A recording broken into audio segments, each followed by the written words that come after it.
Welcome to Sober Sunrise, a podcast bringing you AA speaker meetings with stories of experience, strength, and hope from around the world.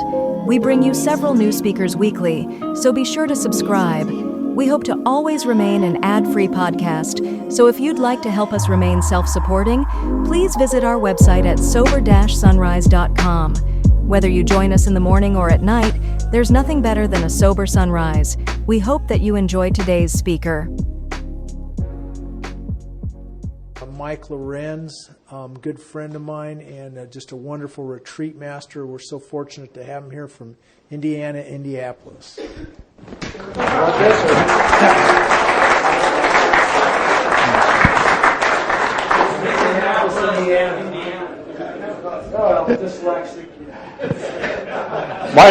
My name's Mike, and I'm an alcoholic.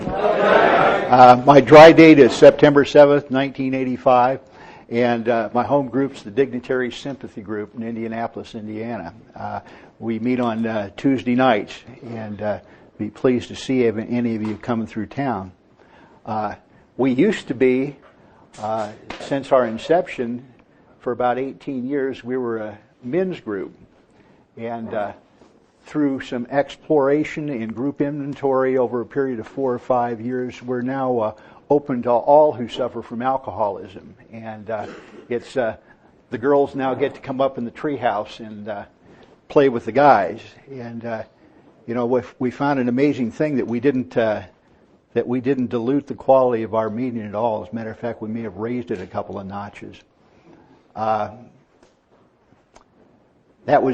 That was a gift, incidentally, from a friend of mine, and I'm sure yours too, Don, from Aurora. Don said, if you don't have any girls there, what you've got is you've got guys that don't know anything about women teaching other guys about women. And what I thought I'd do with your permission here to start is that now that I've introduced myself, we'll have a little few minutes of meditation and then do a prayer and we'll get started getting to know each other and forming the group here. So if you want to get comfortable and kind of relax into the stillness a little bit, but just find it that for some of the people that haven't had a lot of experience with meditation, that we'll start with a little piece of music here that kind of helps us maybe relax into that stillness. And this piece is a piece called The Prayer of St. Gregory, and that's just kind of a favorite of mine. So with your permission, we'll start.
Amen.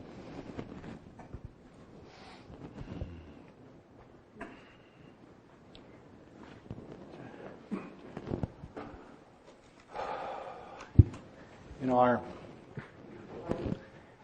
I'm just kind of the sideshow here this weekend. I'm here so you'll get together, and I suspect, looking at this setting, that you'd be delighted to come here anyway, because it's such a beautiful place. But we're going to hopefully spend a weekend getting to know ourselves and each other better, and by doing that, we'll end up knowing God better. And I think it's a wonderful way for us to spend a weekend. I wrote a little prayer for this weekend, and I'd like to share that with you.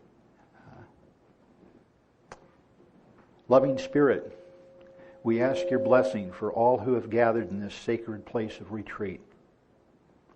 Let us be conscious of your presence as we form this group. We ask that you remove our fear, especially of each other, and bring our hearts and minds into unity. Unity with each other, that we may learn to grow in harmony. Unity with you, that we may do your will always. Loving Father, please guide our dialogue with each other, that your will for us may be revealed. Open our minds and hearts, that we can set aside our old ideas. Let us be constantly reminded that you desire our happiness above all things. Amen.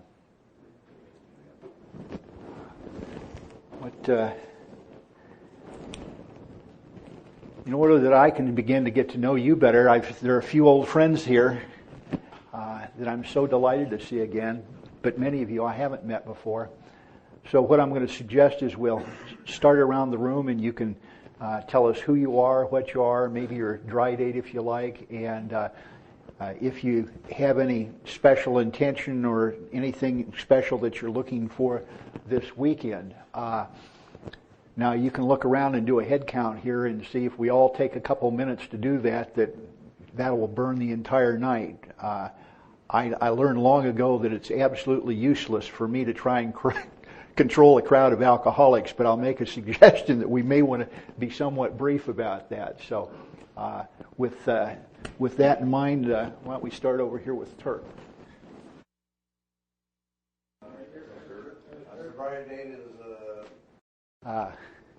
Well, welcome, and I especially could we have a show of hands of the people that are at their very first retreat ever? Look around, wow! I want to honor and congratulate you. What it was like when I did my first retreat, I was about 6 months sober, and like many of you, it was at the strong suggestion of a sponsor, and I was so afraid of what I imagined that retreat was going to be, because it was in a monastery, and I'd been, avoiding God for a long time because I was sure that He was armed and dangerous and looking for me, and they found me at the beginning, and just as that retreat was about ready to begin, I was sure that they were going to confiscate. I was a 3-pack-a-day smoker then, and carried my own thermos of coffee to make sure I had enough.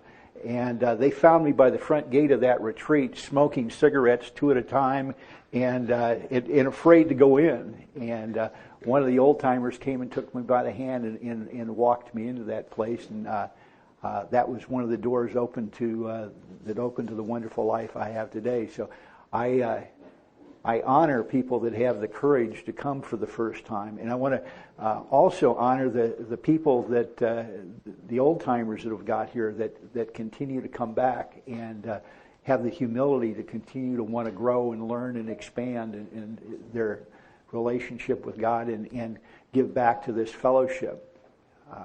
I think one of the saddest things I see from time to time and going around different places is the people that have essentially packed it up and said, well, I've done my share. It's now somebody else's turn. And, those people over time I don't seem to do very well. And it's a very sad thing to see.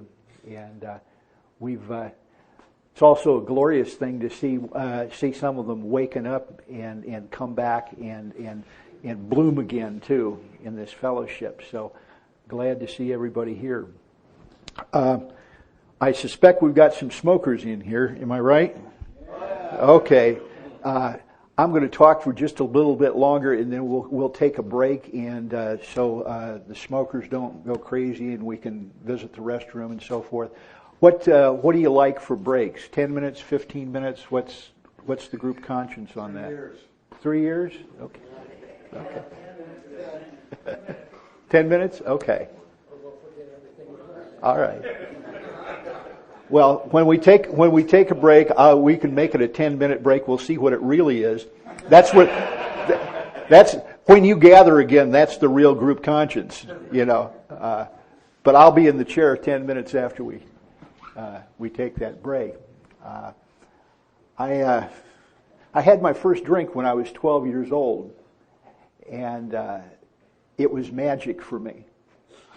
What happened is described on page 27 of our basic text here. And in that paragraph there, Carl Jung is talking to a guy by the name of Roland Hazard, which I think is just a marvelous name for an alcoholic, you know. But Roland, I was kind of more like a rolling hazard. Roland was a rich alcoholic, the most dangerous kind, and his family was able to send him to Europe to be with the finest psychiatrist available at the time, who's at that time was Carl Jung. He was probably neck and neck with Freud at that point in time, and they spent time together. He spent in 6 months, more or less, living at Carl Jung's compound and letting Carl work on him. And at that end of that time, Roland was sure that his drink problem had been solved. And so he was going to go back to the States. Now, in those days, you didn't take the Concorde or a 747 back to the States. You went to one of the ports and you embarked on a liner and came back. And he was sitting around in Paris waiting to catch his ship when somebody asked him the wrong question. And the wrong question for him was, "Would you like some wine with your meal, sir?" And before he knew what had happened, 6 months of not drinking and 6 months of everything that Carl Jung was able to teach him just went up in smoke. He had a strange mental blank spot. And so he made his way back to Carl, and you know, I don't know if I suspect being an alcoholic, he wanted his money back, but I don't, you know.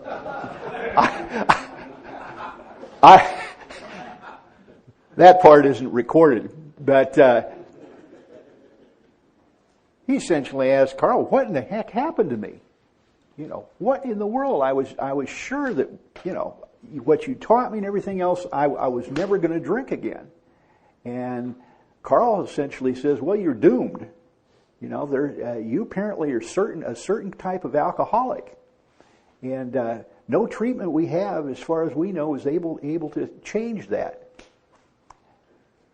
And not liking that diagnosis, like any of us, Roland says, "Well, isn't there anything that can be done?" And he says, "Well, yes, once in a while, here and there, men have had spiritual awakenings or spiritual experiences, great emotional rearrangements and displacements, and they seem to not drink again." And the way he described a spiritual awakening was, he said, ideas and emotions that were the guiding force in the lives of these men are suddenly cast to one side, and a new set of conceptions take hold. Now, that's exactly what happened to the 12-year-old. I was a 12-year-old that needed a drink. And when I took that drink, ideas, emotions, and everything that had governed my life up to that point in time got set off to the side. I was a little Mr. Goody Two-Shoes. I was a kid you probably wanted to slap. I worked in the principal's office. I was a little honor student. I was the teacher's pet. I was, you know, a little Boy Scout, all that kind of stuff. And I didn't do those things, by the way, because I was really, truly a good kid. I did those things to get approval, because what I needed was approval. I needed praise, particularly from adults, and approval. And I had that spiritual awakening, and I didn't need any of that crap anymore.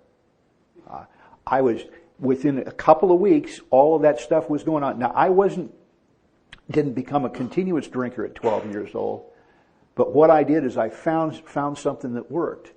And it wasn't until much later, when a man was helping me in this program, that he pointed that out to me and showed me what had happened to me.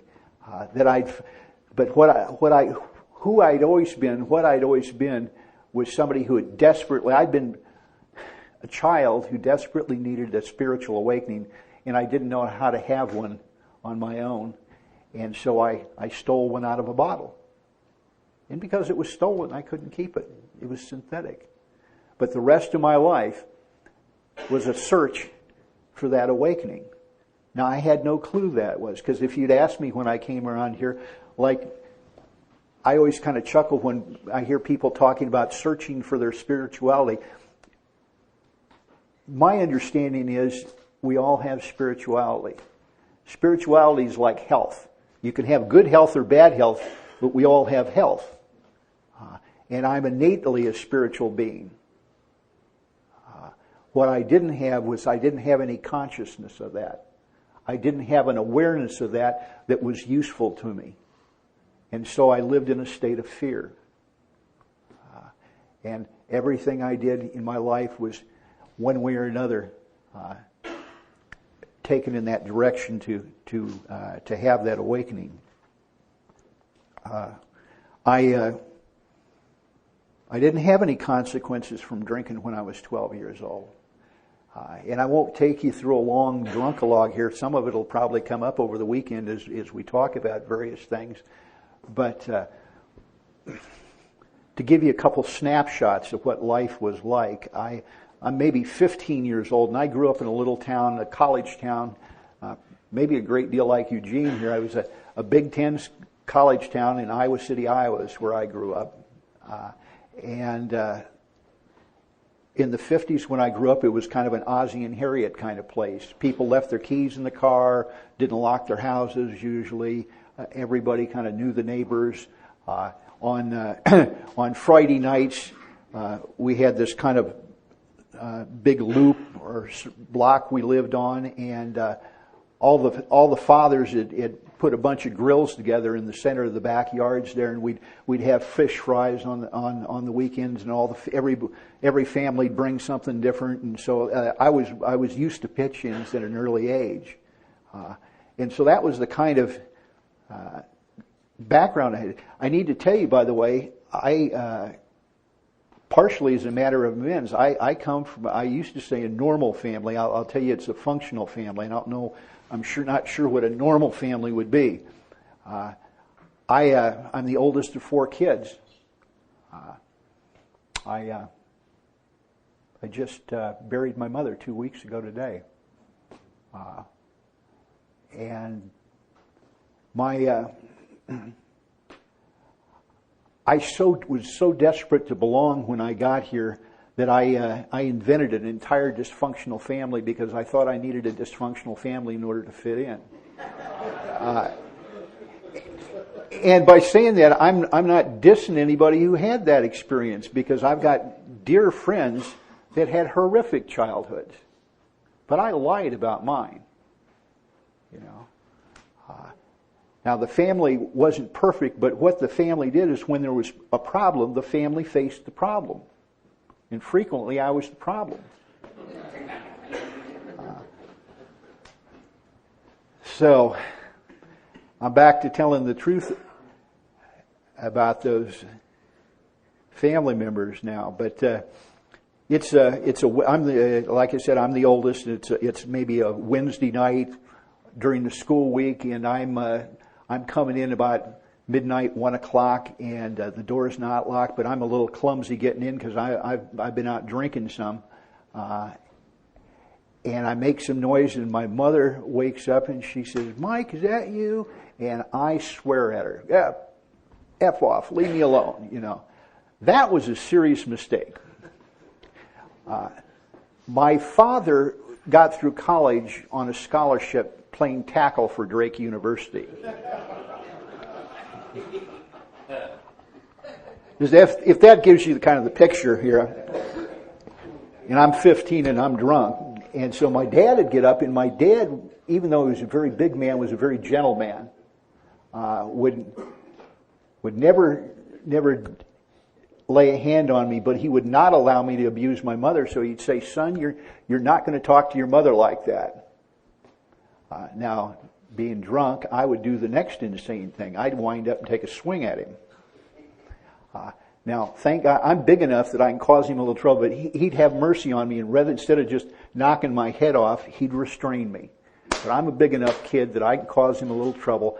So we're wrestling around on the kitchen floor, and I'm maybe trying to slam his head in a cupboard, and now the other 3 younger kids are up, and they're upset and they're crying because they're afraid that their daddy and their big brother are going to hurt each other.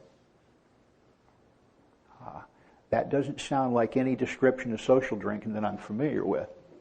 See, I got here with the illusion that I'd had a normal drinking life up to a given point, and that somewhere it just went off the rails. When I was... But I get to see what the truth of my experience is. Taking a year or two down the road, I'm 16, 17, and I'm driving now. That's why I put it in that time frame. And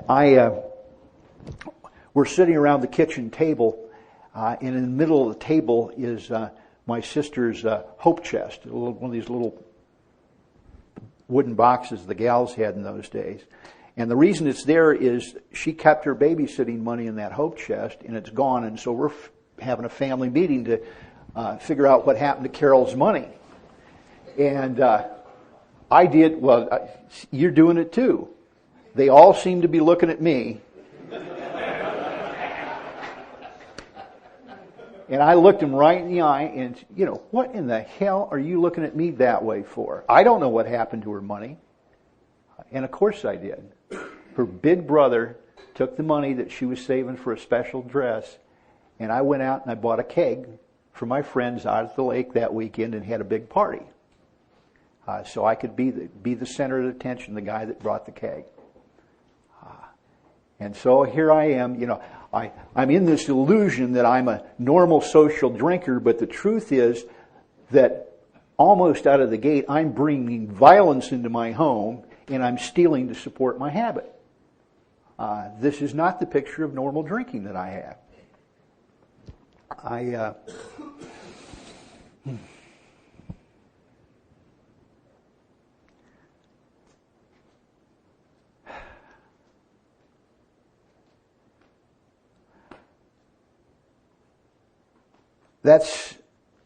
I need to talk a minute about what alcohol did for me. I was a frightened kid, like I said.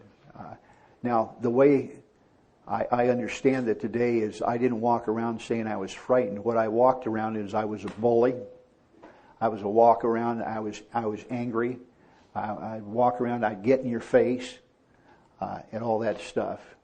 And I didn't understand that was my way to control my fear, was to push back at the world. And the alcohol did something for me. It opened me up. It loosened me up. It gave me what a scared kid out of a little town in Iowa. I could go off and I could go to the army, go to Vietnam. That always puzzled me, by the way. I ended up the most highly decorated soldier of that period out of my little part of the country there, eastern Iowa, and had my picture in the paper. And the good part of that was that my folks got to see my name in the paper for something other than getting picked up on Saturday night. But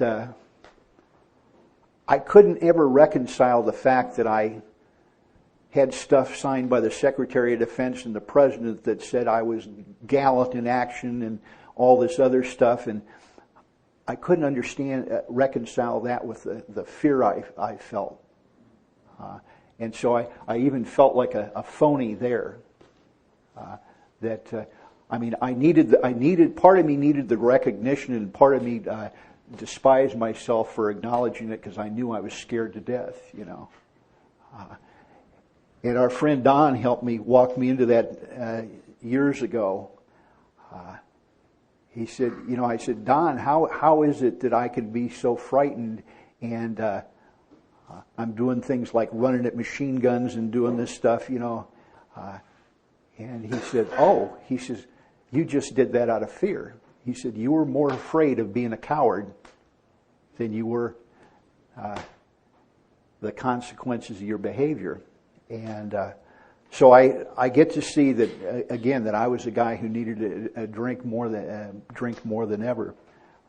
And when I came back from that, because of my experience, that I could get a break. I could walk in, and if I did something, or if I got too drunk, or if I bent a car or something, I could get the local police chief to say, well, I guess if I'd been where you'd been and did what you did, I might need to let off a little steam too. And so I'm out trading on that stuff now and living a dishonest life. Now that also, the alcohol also was fuel that got the little scared kid out of Iowa to go into business and end up in Chicago and New York and Atlanta and some places that I guarantee I would have never had the guts to go if I couldn't have a drink in my hand. If I had a drink in my hand, I could say yes to life. And for a period of time, it didn't seem to go way off the rails. To the extent that there were bad instances, they were minor. I wasn't paying a price for them. And that slowed down. We've been here a little over an hour. Why don't we take that 10-minute break now and come on back and we'll keep going here. I don't know that I've ever seen a group regather this fast without a cowbell or something going on here. The Spirit must be among us here tonight. Something. Well, I told you a little bit about how my drinking started out. I don't want to. We all know what goes on. Let me tell you about the end of my drinking here, and just kind of cut to the chase. The end of my drinking. I used to say that I was living with a woman. The truth was, I was living off a woman.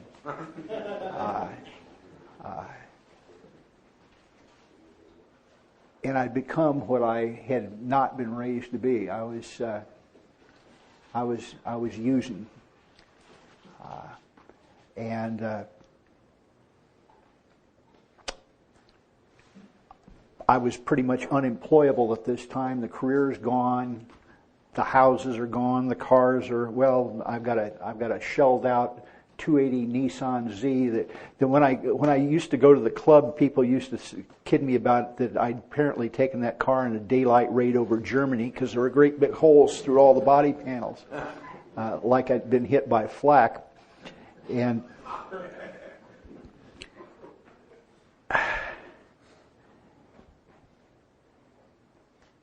my days started that I'd get up whenever I could get up, and I'd go out to the kitchen in this apartment, and I'd make a drink, and I'd take the drink into the bathroom, and I'd sit on the edge of the tub and try and get that first drink to stay down, because I wasn't going to be able to do anything until the first drink stayed down. And some days it did, and some days it didn't. And if I was going to write a bad check that day, I filled out as much of it as I could right there at home, because it was humiliating to stand in a store in front of a clerk and have my hands just dance across the check. I was a functional alcoholic because she had a job, and we were living with the fiction that, one day I was going to be employable again and things were going to change and I was going to be back in the big time. But I knew in my heart that wasn't going to happen. I didn't find out until later that I was on an allowance then. And the way my allowance worked was that when she came home from work, she decided how much money she was going to let me steal from her that night. And that's how much money she'd leave in her purse. And she put the rest of it under the tire cover in the trunk of the car before she came in the apartment, you know. And, you know, the only way you can do that is one day at a time. So I knew about one day at a time living before I got here. I can't tell you what happened, but one morning I found myself crawling around the floor of that bathroom. And I decided to try one more time to get sober. Now, I'd been coming to various places, including AA, for the past 6 years, and my best friends and drinking buddies were either the ones that were still alive and had survived the car wrecks and the overdoses and all of that stuff. They'd gotten sober. One of those guys is going to be celebrating 30 years this July 4th. But I'd gone to the same treatment centers and tried to see the same people, and I went there and I was sincere, but it just didn't seem to work for me. I mean, I was the kind of guy that I walked around treatment with a legal pad taking notes. You know, as a matter of fact, that may have been part of the problem there. One of the counselors that had my number grabbed me and he says, you know, Mike, this may come as a shock to you, but you're not a member of the staff. You know, you're not here as a consultant, because I was taking the need to do this, but I could parrot all this stuff, and I thought I'd had the best that recovery had to offer here. But of course I was wrong. And I can't tell you, because I was completely hopeless, because I thought that I'd tried everything and nothing worked, and I don't know why I tried to get sober one more time, but some wind of grace blew through that bathroom, and I told that gal that I needed to try and get sober again. I'm living in Indianapolis, but I'm confused. There's VA centers there, and there's VA centers in Illinois and everything else, but the only VA center I could remember was in the middle of my old home state, Iowa, a place called Knoxville. So I told her I was going to try and get sober again, and she filled up my tank with gas, gave me $20 and a pint of light Bacardi rum, and I set off to find sobriety. And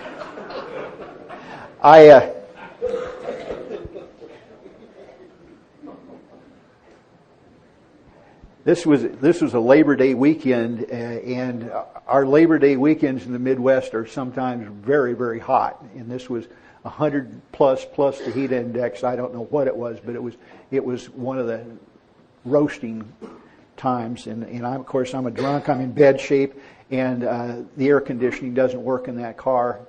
But I got in the car. And the rum was a mercy, because she knew I didn't like rum all that much, so I'd probably sip it slow. But I was more dangerous driving completely sober in those days than I was if I had a little something in me. I just made quick moves across 3 and 4 lanes with just a twitch. And I got in that car in that heat, and I went as far as I could go, and as far as I could go left me about 100 miles short of that treatment facility. Now, the other places I went to, I'd had fine insurance, and I'd had some money to spend and everything else, and I'm out of resources now. I'm down to what the VA will do for me. And I can't make the last 100 miles, and where I pull off Interstate 80, it is right near my old hometown in Iowa City. And my dad's dead by this time. But my mother and two of my brothers still live there. But I know today that they would have welcomed me and helped me. But maybe one of the things that broke with me was that I just lost the ability to go hurt them one more time. Because some of the stuff I did that was really harmful wasn't so much the stuff that the war stories that I told. What I did is I took the people that loved me the most, and time after time I gave them hope, and then I crushed their hearts. This time my son's getting better. This time our brother's going to make it. Let's all get together and we'll help Mike. We'll support Mike. We'll do whatever we need to for Mike, you know. And I knew, bottom for me was knowing that no matter how much I loved you and no matter how much I wanted to not drink, if you're near me and you love me, you're going to get hurt. And so the only thing I can do is stay away from you. So where I ended up was on the front porch of the parents of my best friend and drinking buddy from high school. Jerry had gotten sober and moved away some years ago, but his dad, Buck, and his wife, Nettie, were still living there in the house. And Buck was one of my old drinking buddies. Even though he'd been my friend's dad, Buck was an old paratrooper from World War II. And when I was in the service, toward the end of every month, I'd get a letter from Buck with a $20 bill in it. And Buck would say, you know, the note would go something like this: I know damn well you're broke by now, and you probably need a drink. You know, go have a good time. And 10-cent can PX beer, you know, I could, with $20, I could get going on that stuff. And Buck and his wife had done a terrible thing. They about 8 years before that, they'd gotten sober. And they, and I lost my drinking buddy, and I didn't like it. And they were doing crazy stuff like talking about God and praying and even going to church. And I got to tell you that I didn't accept that gracefully. I badmouthed them to anybody, to their face, and to anybody who'd listen. And I think church puppies was probably the nicest thing I called them along the way. You know, how can an old man, guy from the parachute regiment, turn into a, you know? And here I am knocking on the front door, and I'm dying, and I can't make the last 100 miles.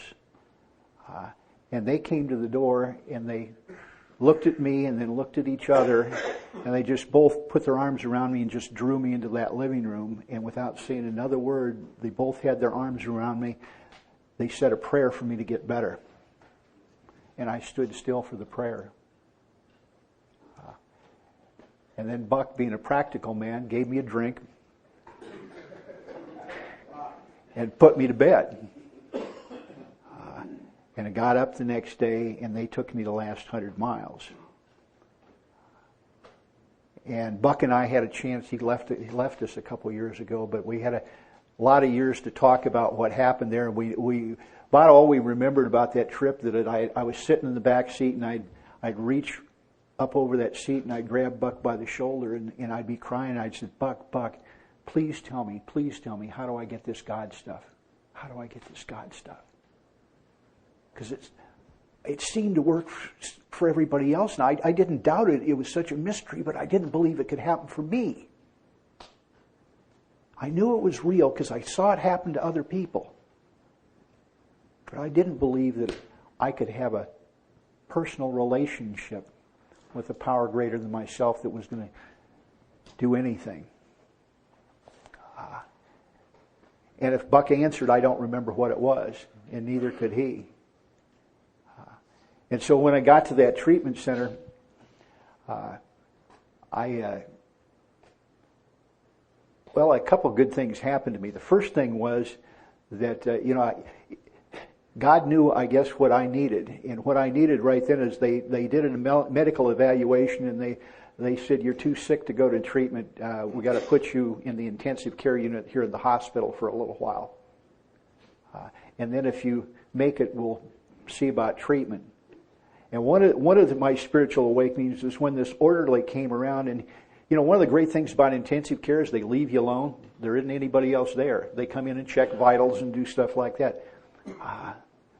But, you know, there was nobody to lie to.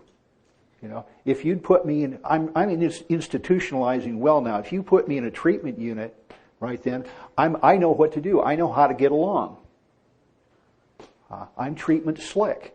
You know, I'm going to be working my will inside that treatment center in a matter of days if I have my deal. But I didn't. I'm in intensive care. There's nobody to lie to, and this orderly. and he should have. It looked like he was carrying a scythe over his shoulder, like death itself comes in. And he just is. I need this form. I need you to sign this form and tell me where you want your belongings sent for the next of kin.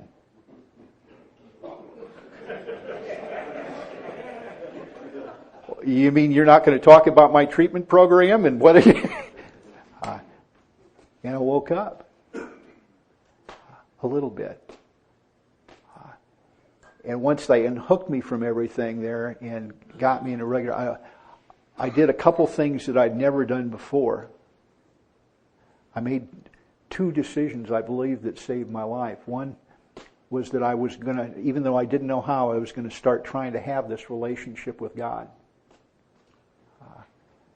And I began praying. Even though I didn't know much. I mean, I'm starting out from a now I lay me down to sleep place on this. Jesus loves me, all this kind of stuff.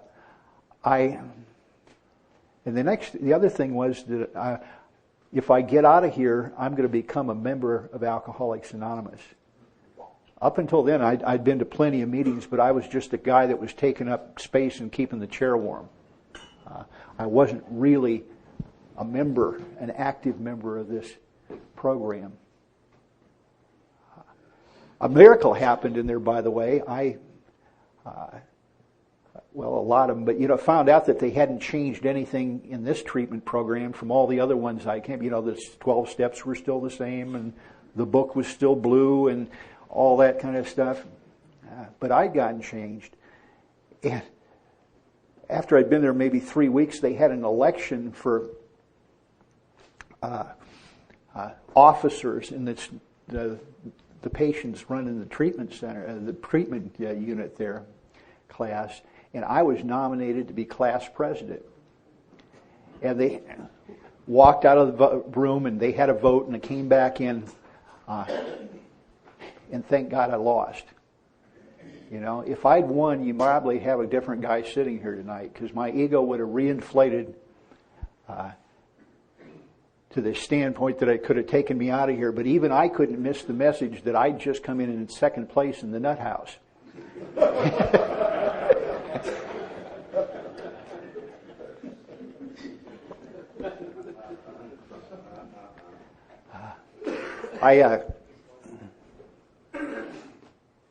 I told you I got a functional family.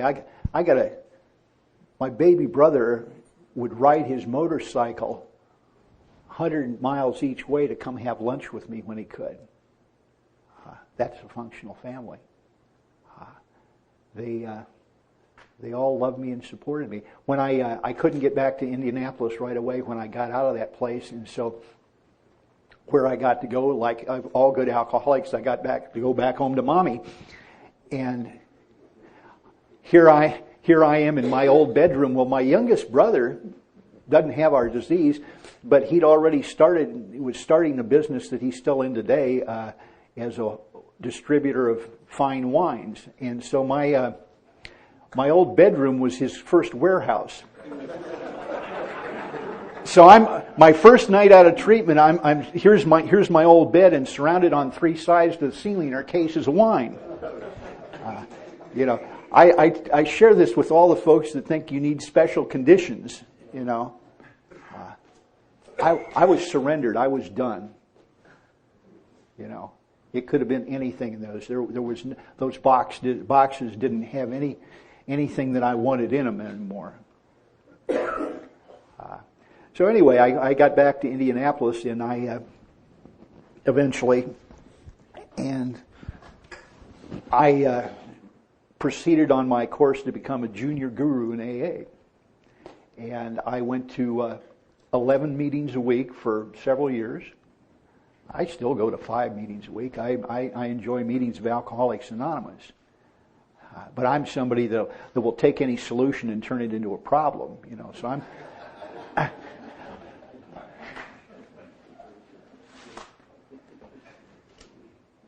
I essentially, I got active. I started a meeting. I did all kinds of things. Every service gig I could get my hands on. And what I did, essentially, over my first 4.5 years in Alcoholics Anonymous, call it 5, realized was exactly what I did years before when I'd gone to the University of Iowa. When I went to the University of Iowa, I went over to the field house and I registered for classes, and I went downtown and I went to the student bookstore and I bought all my books. I joined a fraternity, threw the books in the closet, and started partying. And if you ran into me on campus and asked me what I was doing, I said, "Oh, I'm a pre-law student here at the University of Iowa." Well, you know, that was technically true. But the fact was I almost never went to class. And that's when I never missed a meeting, I never missed a dance, I never missed a committee function, but I was almost completely unscarred by the recovery program, Alcoholics Anonymous here. And, you know, meetings do work. If you go to a meeting, you will feel better. But what was happening to me, it's like I'm like a guy with a bad wisdom tooth, and I go into the dentist, and he looks at the tooth, and he says, "Oh, Mike, I think we're going to have to take that tooth out." "Oh, no, don't do it. Give me some Novocaine." And I come back a little later. "Oh, that tooth, my face is all puffed out." "Oh, no, give me some Novocaine." You know, and I will get some relief. I will feel better for time. But all the while, the condition is getting worse. I'm sitting here. I'm finally come to a point as I'm approaching my 5th anniversary in AA. I mean, it's an unimaginable period of sober time for me. I couldn't conceive after what I'd been through that it would be possible for me to stay sober even a year, let alone 5. And here I am. And I was more desperate, and I was more discouraged than I'd ever been in my life, because, you see, I didn't know what was going on, but here I was further from a drink than I ever expected to be, and I'm dying of untreated alcoholism. Right in the middle of 5, 6, 7, 8, 10 meetings a week, I'm dying of alcoholism. How can this be? Well, I haven't experienced the recovery program of Alcoholics Anonymous, is how that could be. And God's got a delicious sense of humor that I got my life saved by the guy I disliked most in Alcoholics Anonymous. The man I disliked most in Alcoholics Anonymous, a couple of guys here know him, is a man by the name of Gary B.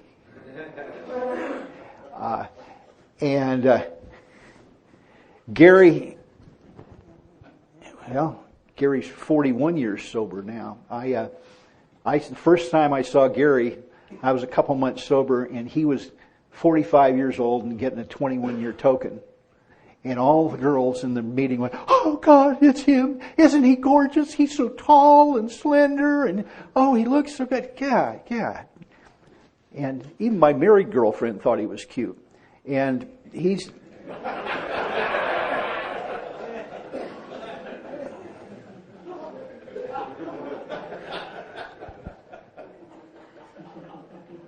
Probably need to cover that now here. One of the things I'd managed to do around here, and because I'm a junior guru, is I managed to convince myself that this married girlfriend was God's will. I'm sponsoring her 16-year-old son, and I play euchre on the weekends with her husband, and he's a gun-toting federal agent. This got me fired by my second sponsor, who may have saved my life by firing me there. He grabbed me in the parking lot of the club one day, and he says, "Mike," he says, "you know, I keep confronting you about your behavior with this gal," and he says, "and every time I do, you explain it to me in such a way I start to think that this is God's will, and I know that's crazy, and so I can't be around you anymore. You're fired." And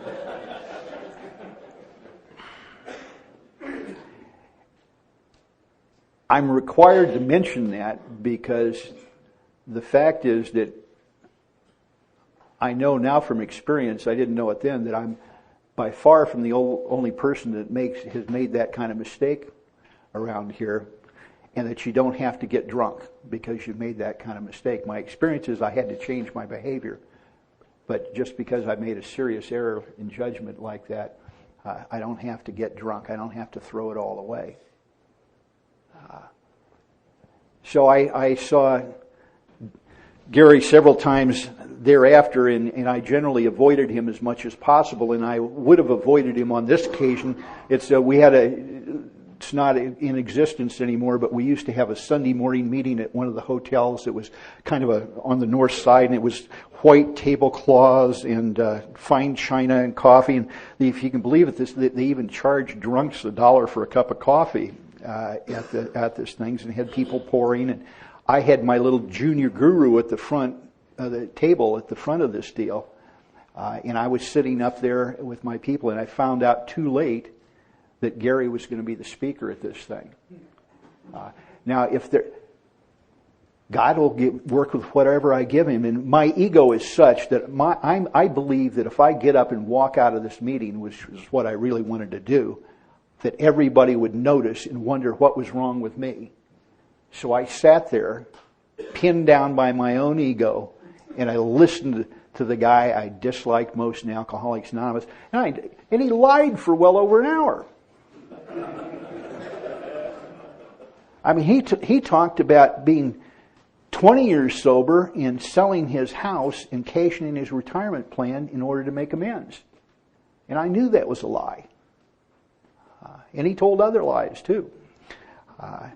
And he happened to mention where his home group was, and his home group was way the other side of town from where I live. It was 30 miles each way. And so my mind decided what I'm going to do is I'm going to track this guy down to his home group, get the goods on him, and prove he's a liar and a phony and expose him. So this is my motive, that I'm start driving to his home group. And of course, God's got a sense of humor, and Gary's the first one that greets me at the door. Hi, gosh, we, been hoping you'd show up down here one of these days. And I thought, well, they've heard about me. Well, I found out they had, but not for the reason I thought. There's the guy that's dating the federal agent's wife. Yeah.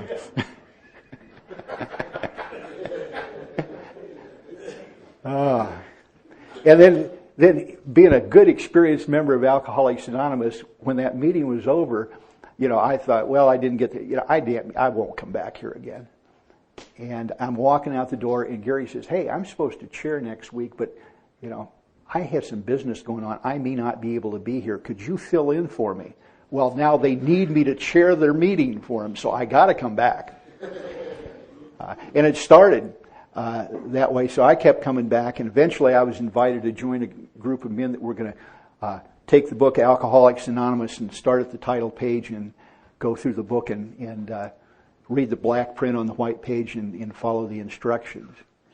And a few days before we were supposed to start that, my conscience started bothering me. And at that time, Gary had an office. We were both in an office park, and he was kind of in the building across the lake from me. And so I called Gary up. I said, you don't happen to be able to have lunch, do you? And he said, well, as a matter of fact, I had a cancellation. I can't have lunch. So, okay. I meet him for lunch, and I sit down, and I said, Gary, from everything I've heard you guys talk about, these workshops are extremely intimate settings and intimate experiences, and there's just a tremendous amount of honesty and sharing there. And I said, before I start with this with you, I said, you need to know I don't like you at all. And he laughed, and he said, well, I reckon we can deal with that, cowboy.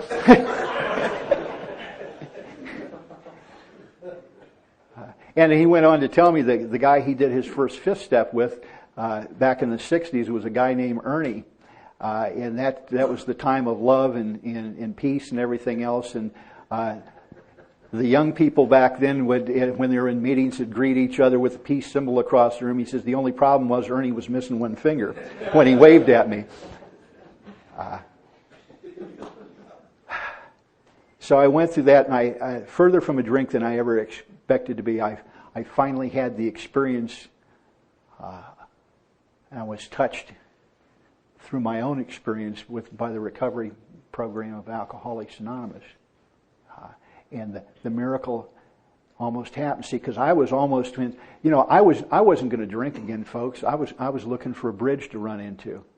See, because I was more hopeless at 5 years than I was when I was in that detox center. Because at least when I was in that detox center, I thought maybe Alcoholics Anonymous, maybe somehow it could work for me. But here I was, I hadn't had a drink for 5 years, but I'm going crazy. And apparently I believed it, I loved it, I went to the meeting. It works for you, but somehow it's not touching me. And that's why they say don't leave before your miracle happens. I was under the illusion, since I'd been to all these meetings and done all this stuff, that I was somehow, I'd experienced what Alcoholics Anonymous had to offer. And it wasn't so at all. My life's been wonderful since then. I've had some days I wouldn't like to experience again along the way, but the fact is that I've been given everything I needed to meet those situations. Not long after that first time through the steps, one of the mistakes I made, I was married to a gal I love very much, and she was is a member of Alcoholics Anonymous, sober a year longer than I am, as a matter of fact. And being who I am, after I had that workshop experience, I came home to our house and told her that I was going to conduct step study school in that house for her. Do not try this at home.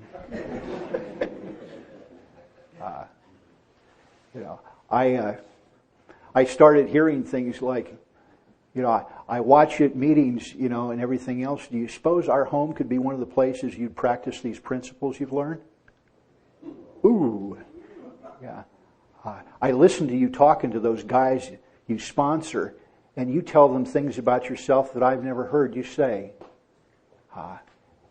Do you suppose, what would it take for me to have a, half hour, 45-minute intimate conversation with you? You've never once told me you're afraid of anything. You've never, I didn't have a clue. And so eventually it turns out that I find out we're going to have a divorce at my house. And here I am now, I'm 6, almost 7 years sober. And I all of a sudden, I've been making money again, by the way, but now my luxury car is gone. My bank account is down to $32, and I'm living in the sleeping bag I've got upstairs there. I'm living in that sleeping bag on the floor of a friend's den. But you know what?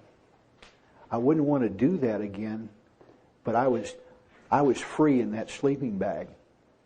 I had a relationship with a power greater than myself, and I didn't like my circumstances one bit, and I didn't like the fact that my marriage was coming to an end, and I didn't seem to be able to do anything about it. But the thought of a drink never occurred.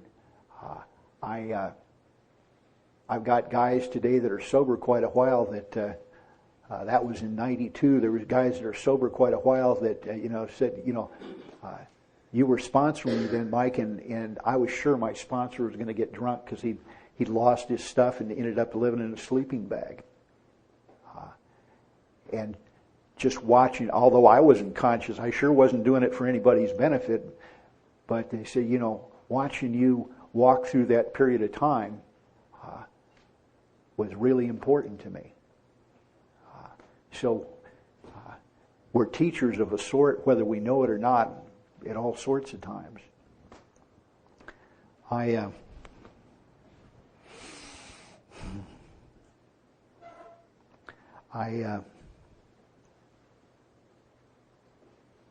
couple of years ago, late 2002, I got a phone call from a nurse that says, we want to schedule you for a CAT scan. And I said, okay, but why am I going to be having a CAT scan? She says, oh, the doctor hasn't talked to you yet. And so the doctor comes on the line. He says, well, Mike, I'm sorry you found out this way. Anyway, long story short, your biopsy came back and you've got a very high-grade aggressive form of cancer here, and we need to find out how much it may have spread and what any treatment options might be. And I called our friend Don, and I said, Don, they just told me I have cancer. And Don says, well, cowboy, he says, how does it feel to know that the fact you aren't going to live forever isn't just a theory? You've given me, you know, and we had a laugh and we could deal with that. You know, it wasn't based on denial and rosy scenarios. I obviously survived that, but I got a chance to surrender all over again. The cancer I had was prostate cancer, and it had spread outside the prostate,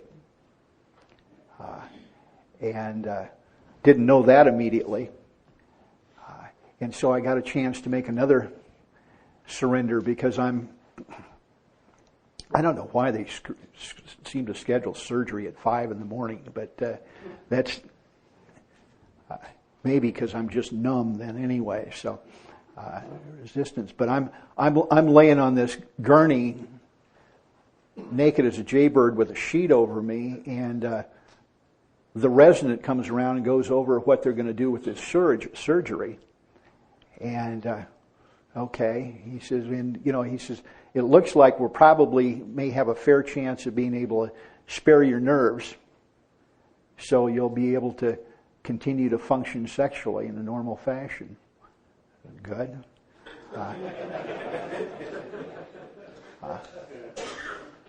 And then another doctor came by and he said, well, he says, I'm sure you're aware, due to the progression of this, we're not going to be able to save anything. And I said, wait a minute, send the first guy back. And he says, well, you got to understand that I'm his boss. So I'm laying there with a decision to make, and it wasn't really a decision at all because I'd been with you and been held in the power of God, hands and power of God for a long time, and you know I could just say, you know, Thy will be done. Do what you will. And out of that, see, I get a beautiful experience because although I didn't know it was going to be for a limited time, what I got is I got to. Essentially, my sexual powers were temporarily removed, and I got to find out who I was when I couldn't wave the magic wand. And I don't know about you, but a lot of the guys I talk to, that's a big part of our identity. And who am I without that, and where do I fit into God's plan and scheme of things? Now, as it turned out, what God did for me there, what He's done for me several other times, is I've got a very kind God, and what He does is, because when I'm on the field and busy playing the game, I'm so busy playing the game that I don't see what's going on. So what this loving God does is every now and then He'll take me out of the game and put me in the press box for a while, so I can see what's going on. And so what He did around this was He took me out of that game and put me in the press box, and I got to see who I really was. And I got to have that relationship with Him change and deepen. Also got to have a relationship with the woman I love on a different basis. You know, is she going to stay? Is she going to go? All of this kind of stuff. I got to trust.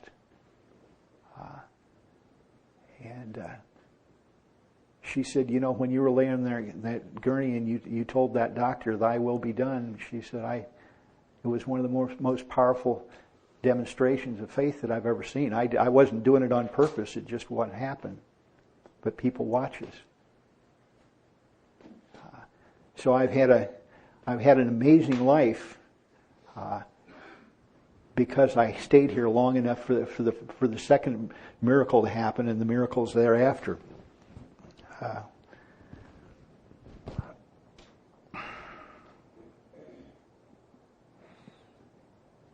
Why don't we take another 10-minute break here, and we'll come back and we'll do one more session and then wrap it up for tonight.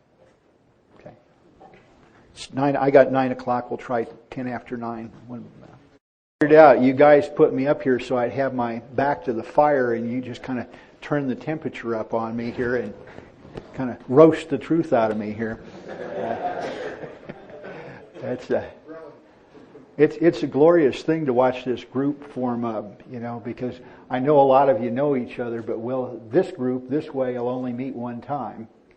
And, everybody's relationship is just a little different and will be different because of what's happened here. And one of the things I observed in watching all of you is there really don't, I'm sure, I hesitate to say this because somebody will just have to prove that I'm wrong. But I haven't seen any lone rangers operating here. Everybody's at least in twos, And the real important thing that happens here is what goes on between you, not necessarily what comes out of my mouth. I'm kind of like the organ grinder's monkey here. I'm just here to get the crowd together.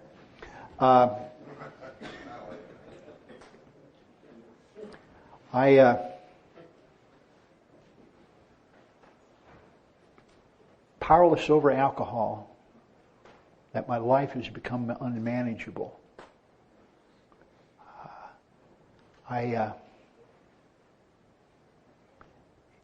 It's important for me to have a current first step. I can't stay sober today. I can't be useful today based on whiskey I drank 20-some years ago. That fades away. That pain goes away. When, the truth is that if I think I'm not powerless today, I'm living in a delusion. And, there's a difference. The delusion is what the untrue thought that comes from the inside. It's me fooling me. The illusion is like the magician where it comes from the outside. It's the magician getting me to look one way while he pulls the rabbit out of the hat over here. And most of the time what I suffer from is delusion. It's self-induced. Lack of ability to see the truth and see the truth of my circumstances. What we really have to offer here, we talk about a program and a course of action and everything else, and those things are all true to some extent. But what we really have here is a way of life. We don't have a qualification course that if you do these things, you'll now, you've satisfied those requirements, I can go live life the way I want to now.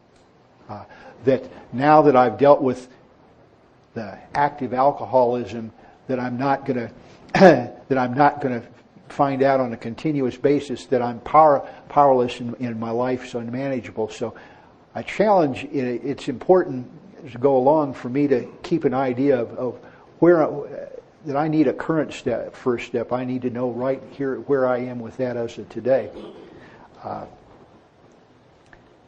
Be that as may, let me step back here and it occurred to me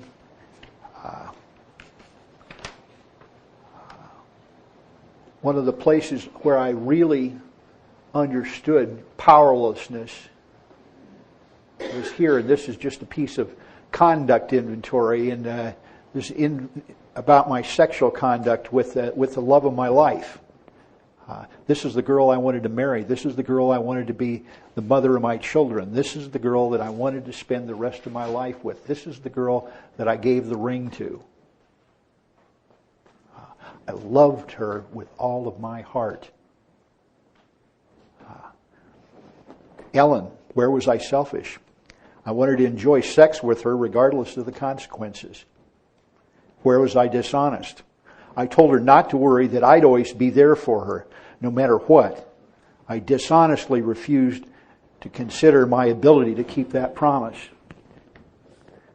Where was I inconsiderate? Well, I gave scant considerations to the consequences of my behavior to her, her family, her faith, her reputation, and her career.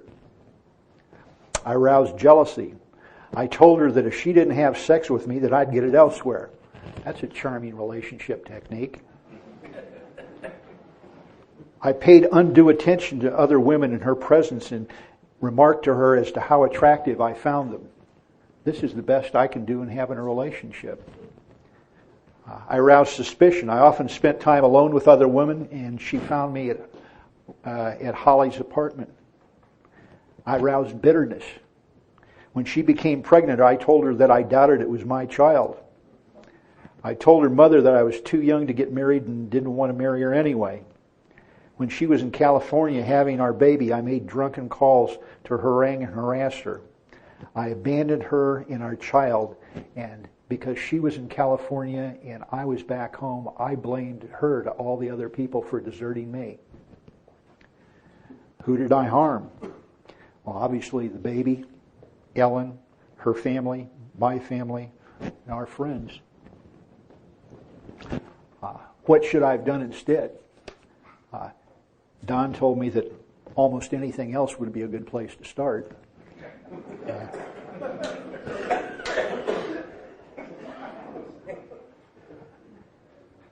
Now this is important though, because this is where I find out what I'm really writing here is I'm planting the seed to let God take me to a different place if I'll allow it. God's a gentleman. He won't do it without my permission.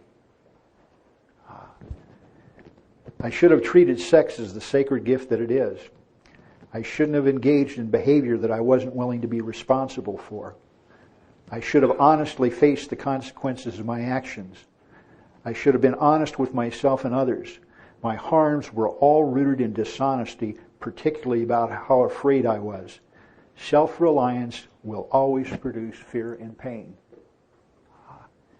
And so now I've got a place where I can go to God and say, I'd like to be a man who could treat sex as a sacred gift in a relationship. I'd like to be a man who can be responsible in this area of his life. I want to honestly face the consequences of my actions. And so forth. That was written long ago, and one of the nice things about that ideal for my future conduct is it gets to change over time as I change. I suggest that it's important for me to have one of those written down at all times so I know who I am and what I'm trying to be. One of the men that helped me told me, Mike, he says, you may make a promise to yourself or a request like that, and he says you may not be able to keep it, but it's for sure if you never make the promise, you won't keep it. If you don't set an ideal for yourself, how in the world is God going to help you live up to it? But this is the reason I mention this now and not in 4-step is this is where I get to understand how really powerless I am. This is the best I can do for the person I love most in the world. This is the absolute top of my game, best I can do. And look what I did. And you know something? I know today I'm not a badass. If I could have done any better, I would have. And that doesn't mean it was okay for me to do that. But what this takes me to, it takes me how much into my powerlessness in that I must absolutely have God's help. Because I can tell you to the tip of my toes, if I could have acted any differently there, I would have. And I believe most of us are that way. All of us that aren't sociopaths or psychopaths. I mean, that behavior is the behavior of a sociopath or a psychopath, somebody who either doesn't care or is indifferent to the wrong they do, or just doesn't care. And the fact is, what kills me is that I do care, and I do it anyway. And if I'm going to live that way, sooner or later, there's going to be a drink behind it. I'm going to need some pills behind it. I'm going to need something. So I need to acknowledge this. All these we'll talk about these in terms of steps 1 and 2 and 3 and 4 and so forth.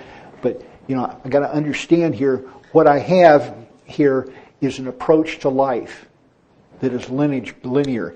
If I have a problem at the office come Monday, there's not going to be any solution to that problem possible until I understand that I'm powerless over whatever's going on here. And I'm willing to acknowledge that what I'm trying to do to change it isn't working. Because until I make that acknowledgement, God can't help me. Why can God? I don't need God's help. I just need these people to act right. I need to just let's say I'm going to explain it to you one more time. You're doing it wrong. And they dig their heels in and resist me more and all that kind of stuff, and it ain't working. So now I'm living in the solution because I can't fix it and I can't change it. Then it's very simple. Am I willing to consider the possibility that I might be able to get spiritual help with this problem? If I say yes, my second step's in place. I'm willing to ask for spiritual help. Third step in place. Am I willing to examine what's really going on here? I pick up the pencil and I start writing. And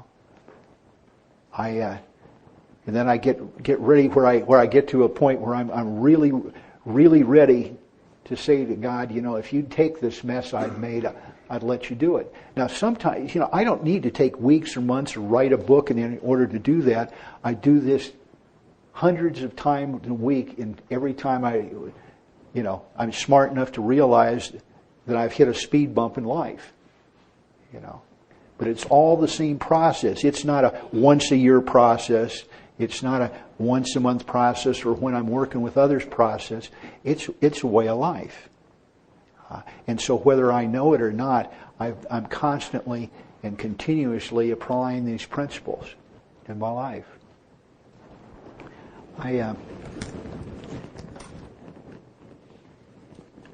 Last new guy I worked with here, one of the things when we do first step, I have a little, in addition to, first of all, the foundation and reading everything in this book, and we can't do that here. I do with him a little first step reflection here. And I'll just share that with you here. The question is, contemplate and reflect upon and write about your relationship with alcohol. For example, when you first been drinking, what was your experience? For example, what was it fun? Did it give you confidence? My answer is it was a miracle drug, and it restored me to sanity. I was insane without alcohol.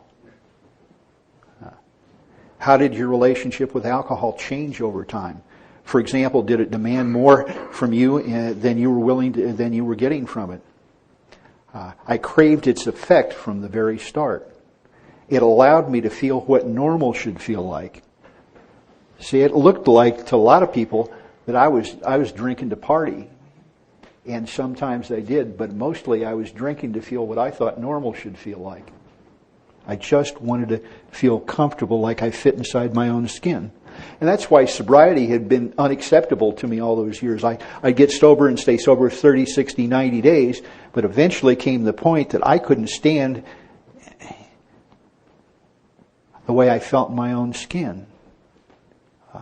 And one of the men that opened my eyes, he says, "Well, Mike, don't you understand? Sobriety is the main cause of drinking."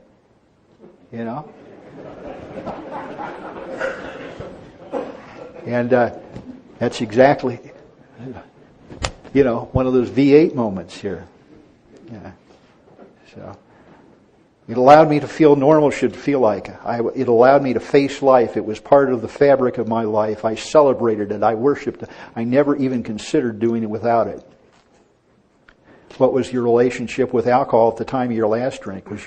Was it your friend, your lover, your enemy?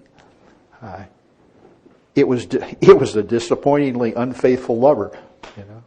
Now even my best moments with me were a mocking reminder of the glorious past. Reflect on your hopelessness and helplessness in relation to alcohol. Life was impossible without it and impossible with it. I'd casually trade away all my dreams and self-respect.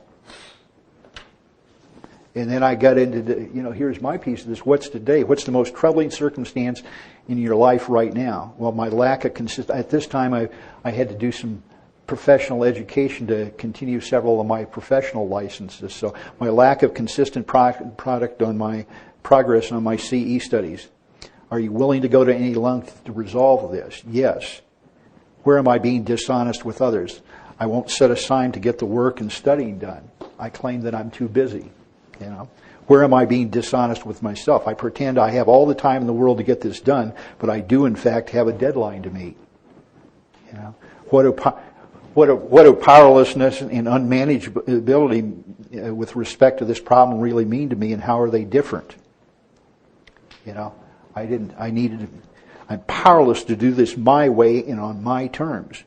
One more time, I must surrender to the fact that I'm not special and that all of the rules do apply to me. I'm casually feeding a little bit of my peace of mind each day into the beast of procrastination. Powerlessness is the fact of my condition. Unmanageable means that I cannot successfully solve this with my will. So that's one of the reasons. I need to know that powerless and unmanageable did not end on September 7th of 1985. I need to have a current relationship with this stuff. By the way, I like it when these things get a little interactive. So if I say something that you have a question about, or you want to add something to, please feel free to do this. That's one of the reasons I like smaller groups, because we can get more interchange going, because we've got enough people here that we probably need to raise a hand and do this in an orderly fashion. But definitely want to hear from you, and any questions or anything like that you have would be a valuable contribution to what we're doing here.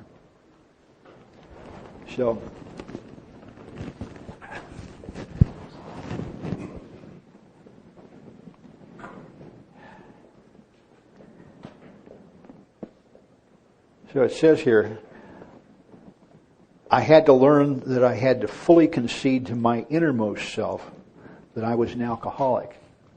Have I done that?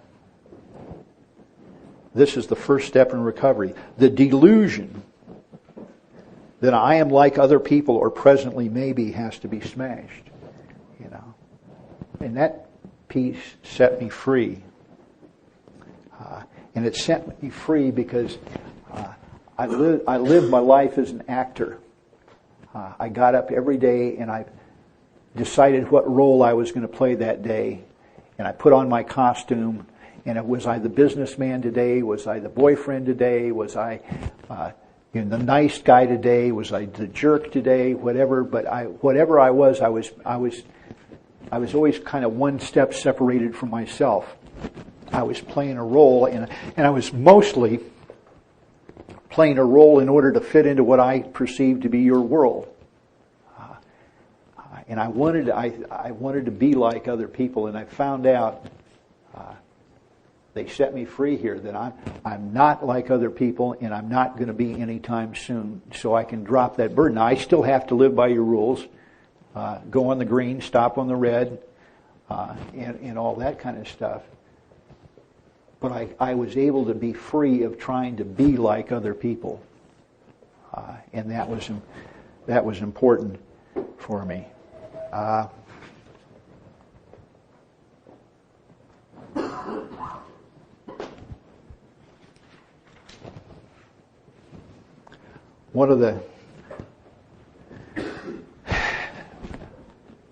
I'd read this book for a lot of times during the first few years I was sober, but I'd pick up a quote here. If you're a junior guru, you need a snappy quote or so to throw into stuff, but it didn't really attach to me in any kind of personal way. And one of the things that Gary did in that first workshop with me is he taught me to start reading this stuff in the first person so I knew that it applied to me. And he started me looking for the places where the book makes a statement. I need to take that statement and turn it into a question for myself. And so when it talks about blackouts occurring only with alcoholics and never in the normal temperate drinker, I got to ask myself, well, have I ever experienced blackouts? You know, I go through all of this stuff here, and when it talks in those terms, and then the book will make statements about what happened to these people when they followed this course of action that's laid out in here, and that those are promises, and the entire book's just shot through them, starting at the title page with the primary promise, where more than 100 men and women who've recovered from a seemingly hopeless state of mind and body. To show other people how we recovered is and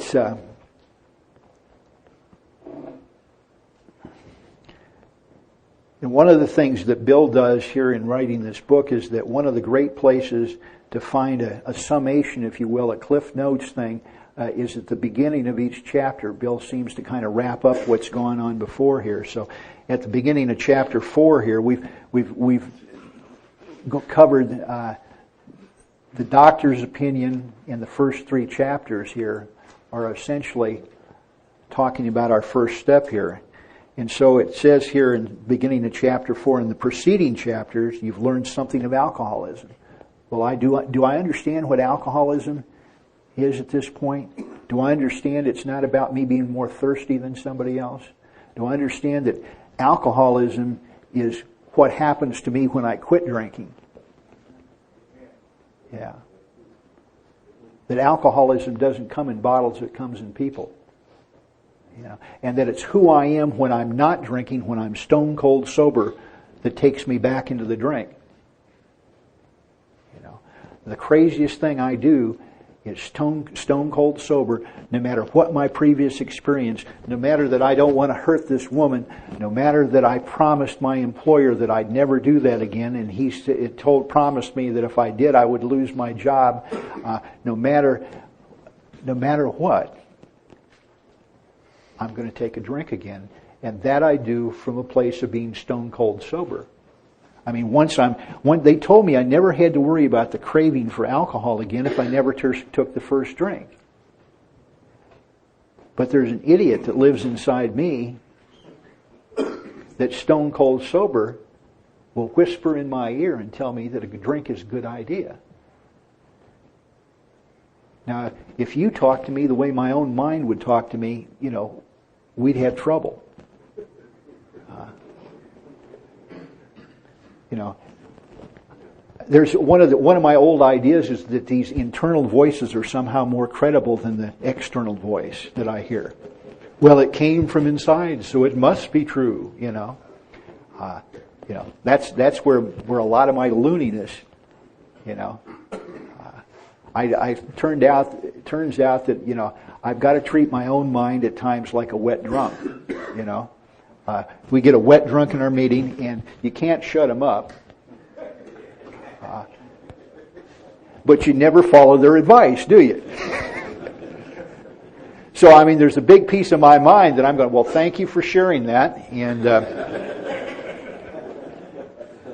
move on. So in the preceding chapters, I've hopefully learned something of alcoholism. We hope we made the distinction between the alcoholic and the non-alcoholic clear. Do I know what the distinction is between an alcoholic and a non-alcoholic? Checklist. And then they lay it out here. If when you honestly want to, you find you can't quit entirely, that's like completely. Or if when drinking you have little control over the amount you take, you're probably alcoholic. If that be the case, you may be suffering from an illness which only a spiritual experience will conquer. Do I believe that I'm suffering from an illness that only a spiritual experience will conquer? You know, that's because if I don't believe that, I better go back and I better start looking at that first step again. I don't have a first step here.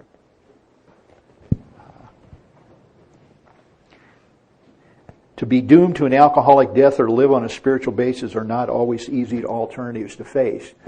Now, I submit to you that if we go out on the street tomorrow, or maybe Sunday when the people are walking out of church and ask them whether they'd prefer to live life on a spiritual basis or die an alcoholic death, that you wouldn't have a very large percentage opting for alcoholic death. Only an alcoholic is going to think alcoholic, well, that could be an option. Yeah. I was working with one young guy some time ago, and we got to this point, and he says, well, so how bad is an alcoholic death? You know?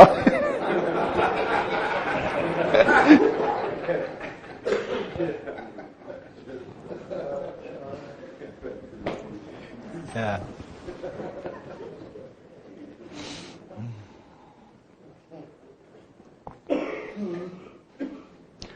So, lack of power is my dilemma. I had to find a power by which I could live, and obviously it had to be a power greater than myself.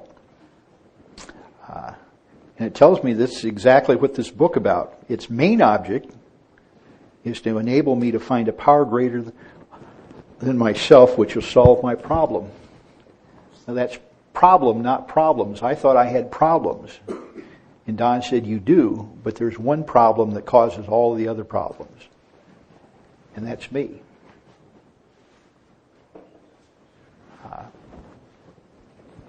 I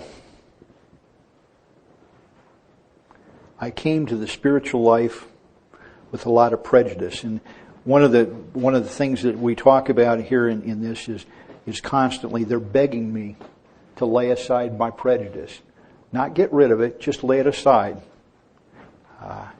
I can return to my prejudice later if I'm missing it, but it sounds they make me a promise here. We found as soon as we were able to lay aside prejudice and express even a willingness to believe in a power greater than ourselves, we commenced to get results, even though it was impossible for any of us to fully define or comprehend the power which is God. I don't have to have a sophisticated ecclesiastical understanding of spiritual matters. I don't need to be able to tell you about how many angels are dancing on the head of the pin, or when the people left Galilee, or any of that kind of stuff. If I have that information, that's okay. But I don't need to have all of that information or a sophisticated understanding to begin to have this relationship with God. Much to our relief, we discovered we did not need to consider another's conception of God. Our own conception, however inadequate, was sufficient to make the approach and to effect contact with Him.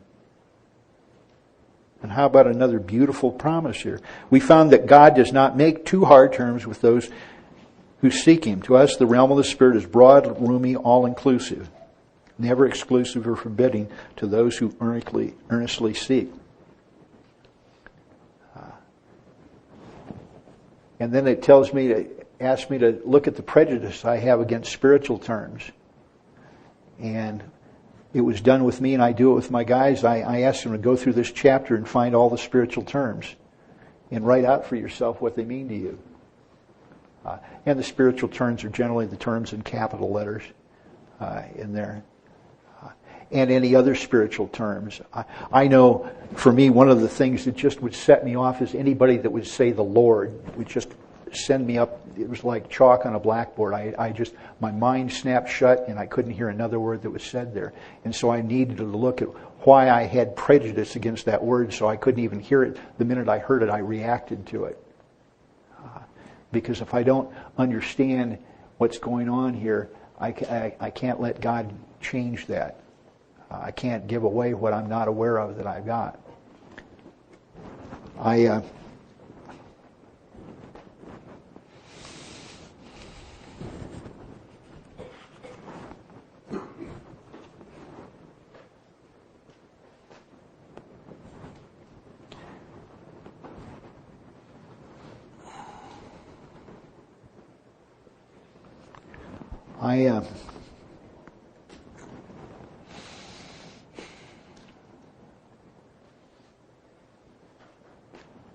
I found out that I had God defined in such a way that God either couldn't or wouldn't help me. And it's interesting, here I got the benefit of my functional family. When I was doing some of this work, I went back and I gave my sister a call, and I said, Carol, I said, you remember that crazy Holy Roller outfit that they used to put us on the bus and send us to and everything else? And she said, well, what do you mean? And I gave her some more description. She says, oh, that church. And I said, yeah, you remember that they scared the hell out of us, and he told us we were going to burn in hell and all this kind of stuff. And she says, really? She says, I just remember them saying Jesus loved us.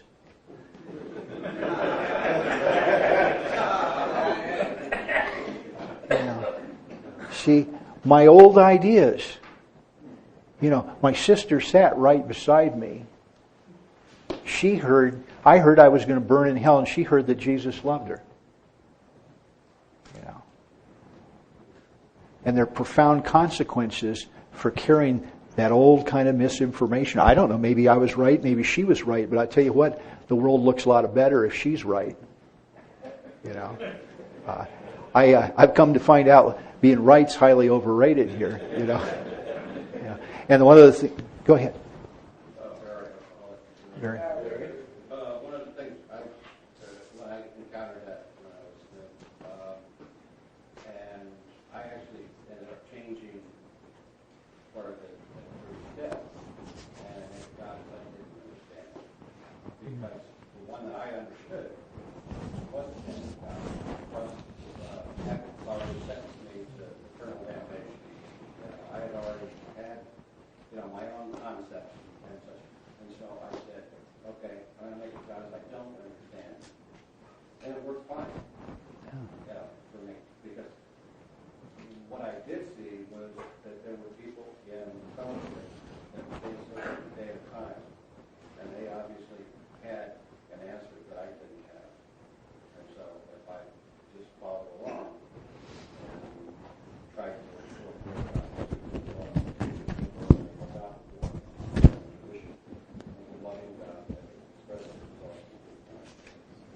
Yeah.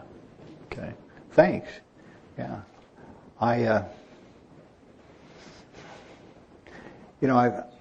I find that for me it's more important that I have a conception rather than a concept.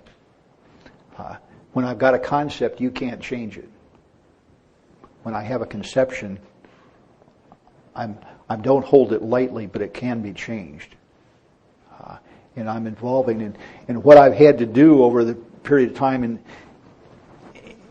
my friend Clint pointed out to me that we were talking about something else, but he said, I was talking about relationship with him, and he says, Mike, he says, you don't have a relationship, you've got an arrangement. And I came to realize that most of what in life I'd been referring to as relationships were arrangements. That an arrangement means if you do this for me, I'll do this for you. It's a contractual thing. A relationship is a sort of covenant. I am materially interested in your well-being, and I'm gonna act that way in support of that. No wonder this stuff didn't work that I was calling relationships, because they were really arrangements. And what I really came to see is that what I'd been trying to do is I was trying to negotiate an arrangement with God, and I called it a relationship. You do this for me, I'll do this for you. God, I'll go do 12-step work if you keep me sober. God, I'll do this if you do that. And that's completely the way my eyes got open to that. He said, well, do you believe in God? Yeah, I believe in God. Do you have a relationship with God? Well, he says, well, belief in God is a good place to start, but it won't get the job done. It's kind of like that cheerleader you were hot for in high school, Just believing in Mary won't get the job. I mean, how satisfying is just believing in Mary? Don't you need a little something else going on with Mary? And that's true. in order to have a real effective relationship here. So belief is the place to start. And when I write inventory today, it keeps coming back to that, because when I write a piece of inventory, resentment, fear, whatever, conduct, I get to look, after I've written that piece of inventory, I get to see, well, if somebody I sponsored brought me this piece of inventory, based on what they written, what would their relationship with God be? What would it look like? Well, God's waiting to get me. God doesn't care about my happiness. God just wants me to be good. God doesn't, all this. That's based based on the way I wrote about that resentment or that fear. And then I get to ask myself, I get to turn in the next direction, and I say, well, is that what I really believe? Heck no. One of the first times that ever happened for me, I wrote a bunch of inventory on stuff. It doesn't really matter. We'll maybe get to it later on in the fourth step. But in the fourth column in the inventory, under my mistakes, one of the things, there were different stuff in all of them, but one that was in all of them was unable or unwilling to trust God, unwilling or unable to trust God. And I read that inventory to Don, and I'd been doing this for a fair amount of time at this time, and Don picked that out. He says, Mike, with all this stuff, you just keep coming back, this unable and unwilling to trust God. He says, I've known you for a while, and he says, I believe you're a man who would very much like to trust God. He says, now, if you're not trusting God, there must be something that's blocking you. Let's take a look at that. And what I came up with was that my conception of God at that time was centered around God the Father. My father, I idolized him. He was dead at the time, but I didn't see this as being a problem, because I didn't have any dad stuff going at the time. And then as I thought about it and prayed about it, where I got taken back to was in our kitchen. Not long after I'd come back from Vietnam, I'm sitting at the kitchen table with my dad. And my dad's this big guy sitting there with tears in his eyes and a pile of my bad checks in front of him that he'd gone around that small town and bought back from his fellow businessman friends. And my dad's looking at me, the most powerful guy in my life, and he isn't full of anger. He's got tears, and he says, son, I would do anything in the world to help you, but it seems like every time I try and help you, you keep screwing up. What am I going to do with you? And somehow I translated that, and I heard God saying to me, Mike, look at all I've done for you. I've saved your life in Vietnam. I've given you relationships. I've given you careers. I've given you money. I've given you. I look at all I've given you, and you keep screwing it up. Now, that was perfectly appropriate for my human father to tell me. But as long as I hung on to that little piece of belief, then I placed myself in a place where God couldn't or wouldn't help me. Until I realized that piece of an old idea that didn't seem all that hard for me, God the Father sounded like a pretty good idea for me. And maybe for you. I'm not suggesting anybody else needs to change. But for me, it was now the thing that was keeping me from having the relationship that I needed to have with power greater than myself. And so I got to change my mind. I could keep that old vision if I wanted to, but there was a new vision available to me if I would have it.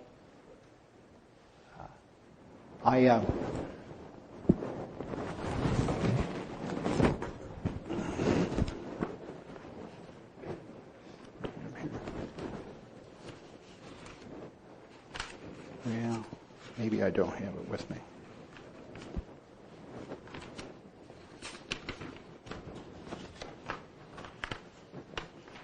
Yeah, okay. Well, I don't have it.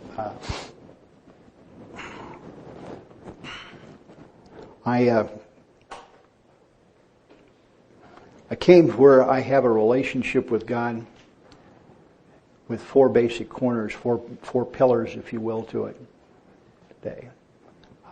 And the first pillar is just this. God doesn't think comparatively. God loved me just as much when I was writing a bad check in a liquor store to buy a bottle of booze to go seduce my neighbor's wife as he does when I'm helping a newcomer down at the Salvation Army. Now the consequences for me are different in those two different places. But I can't be God's favorite kid, and I can't be the bad kid in class either. Comparative thought is a human characteristic, not a divine characteristic. So God will love me wildly and completely no matter where I am. And that's the second one. So God doesn't think comparatively. God loves me wildly and completely. And then one of the things that really had a profound effect on my life was that some years ago, a man suggested to me, he said, Mike, I'd like you to consider what your life would be like if you took the position and lived life on the basis that God wants your happiness more than you do yourself. What does that thing? See, I assumed that God wanted me to be good, God wanted me to be useful, God wanted me. But what would my life? I always was kind of trying to figure out how to negotiate the best deal with God, how I could give Him the least and get the most. I'm trying to horse trade here. I'm afraid I'm going to overpay God here. And what's my life like? How does that relationship change if I'm all of a sudden look at life from, instead of God just wanting me to be good, God really wants me to be happy. That's the number one thing. And the man said, happened to be a priest that belongs to my home group. And Father Larry said, most of the people from this parish, and I'm talking about non-alcoholics here, but that come in to see me, when I ask them what they want for their children, they don't tell me they want them to be doctors or lawyers or anything else. They tell me, Father, we just want our kids to be happy. He says, if that's what human beings do you want for their kids, can't you imagine that God would want that for you? And so it revolutionized. All of a sudden now, instead of God, somebody that I'm trying to keep at arm's length and deal with, I'm treating God like the IRS. I got to deal with Him, but I don't want to have any more contact than is absolutely necessary. And now,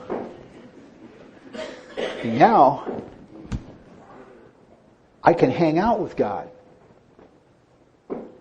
Now it's not torture to meditate. I can start to realize what it says in our book. It talks about God, and the image we get is God is our newfound friend. A newfound friend. Wow, what a beautiful thing here. I've got a newfound friend. And the benefits that it's like working for a company in the world that's got the world's best benefit package. If I work for that, there's nobody that's got a benefit package like the God of my understanding. I get all of my needs taken care of, and quite a few of my wants. And then the fourth thing, it was said is, Mike, would you consider that God might know what would make you happy even more than you do yourself? And because here I'm sitting here with a handful of inventory, and basically it had stuff in it, but what the inventory really represented was a lifetime of me trying to make me happy. That's what the bottom line about this was. This inventory that I'm sitting here, this thing that had put a chill on my heart, was what it looked like, me doing the very best I could at that point for 40 some years to make me happy. How good a job have I done? Would I hire a guy like me as a subcontractor? I wouldn't do it. So And the other thing he pointed out to me, he says, by the way, Mike, you need to understand that there's a difference between happiness and pleasure. And you confuse them all the time. Happiness is real. Happiness is like good, healthy, nourishing food. It builds you up. It never tears you down. The pleasure, it's like junk food. You can get on a sugar buzz, and I can speed eat a pint of Haagen-Dazs, but a little later I'm going to feel like hell as a result of that. It's got a blowback from it, and happiness doesn't have that. So I got the four little pieces here, and because there are a lot of people that are way more spiritually sophisticated, but I need some simple anchor points as a starting point to start developing that relationship with God. Those little anchor points that when I'm scared to death and I'm afraid, because I got the call from the doctor, or my mom just died, and or whatever has happened, that I can go back to wait a minute.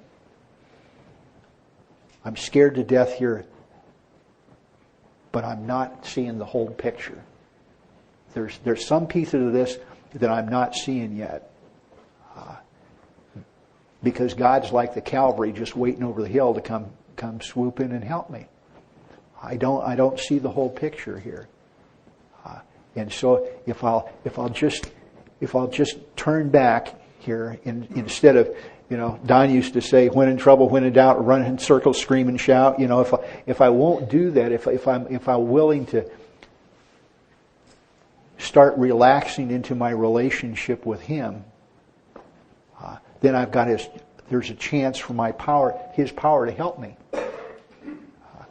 It's when I'm all tensed up like this, I can't be helped. I can't be helped physically, and when I'm like this spiritually, I need to just start breathing and relaxing.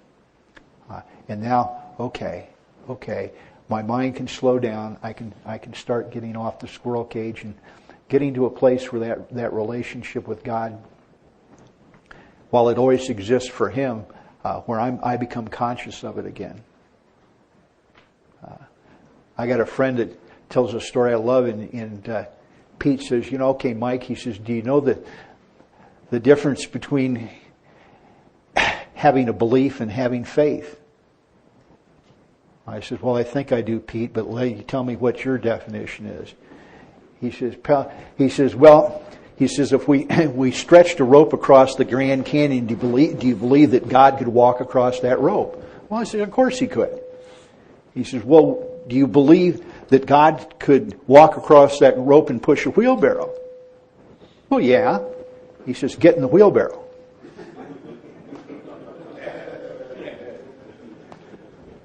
Getting in the wheelbarrow is having the faith, where I'm now willing to get in the wheelbarrow and let God be the center and the solution in my life.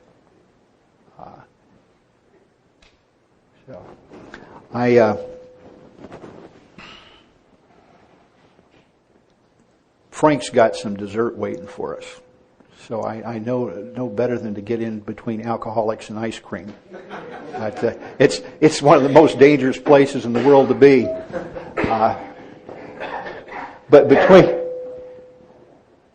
between the ice cream and one thing and another, in tomorrow morning, I'd ask you to perhaps consider what your life would look like if you took the position that God wants your happiness more than anything else in the world. That's the number one thing that He's going to get up tomorrow with, and saying, I want these folks to be the happiest folks in the world. And nothing would please me more than to see them happy. It would make my heart dance and sing. So, good night. We'll see you in the morning.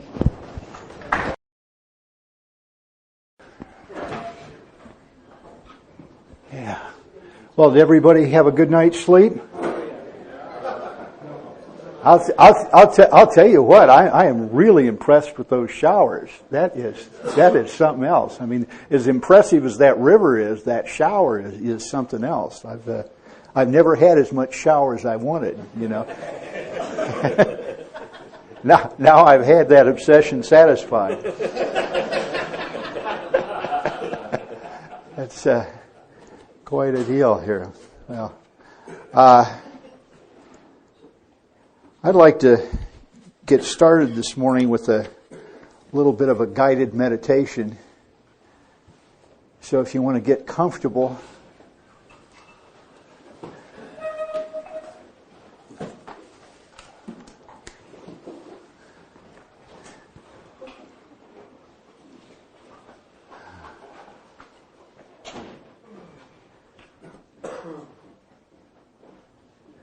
let everybody get settled here.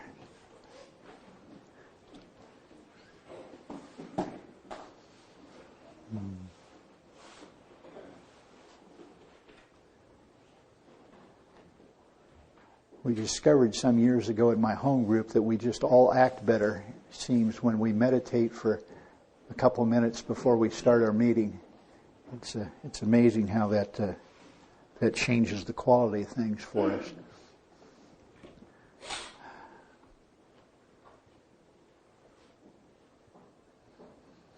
Let's start the way we start life, with a deep breath in. As we breathe, let's imagine. Imagine that you are not your personality. Your compassion for others, let it go. Your judgment of others, let it go. Your ability to make others laugh, let it go. Your ability to make others cry, release it and let it go. Everything that makes up your personality, with each breath in and each breath out, let it go. You're not your personality.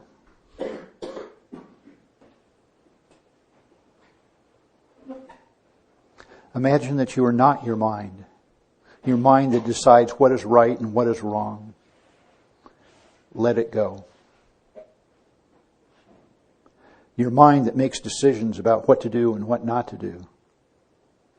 Let it go. Your mind that believes it knows what is good and what is bad.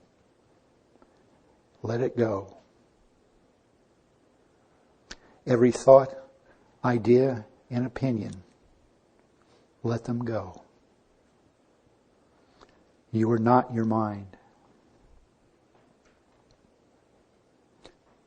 Imagine that you're not your body. You're not your feet. Let them go. You're not your hands. Let them go. With each breath in and each breath out, let them go. Breathe.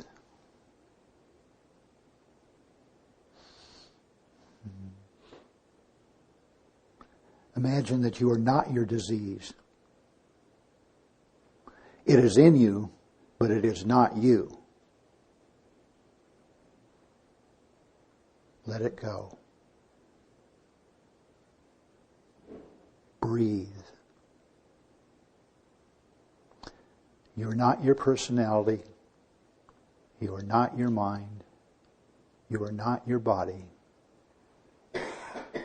Do you understand what you are? You are God's creation. You are eternal. Breathe.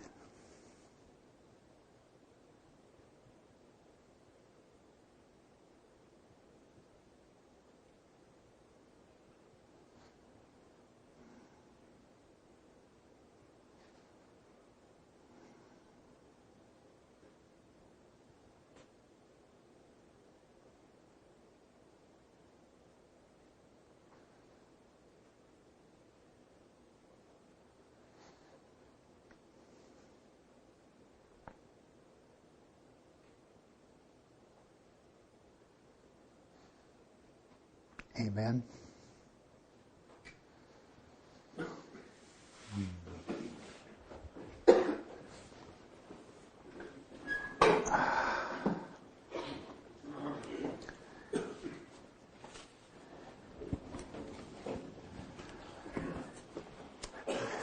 I mentioned my family last night, and I brought this picture of my second birthday party here along, and I thought I'd let you pass this around so you could see up close and personal the people that ruined my life and caused all this trouble for me. I'll do anything for sympathy.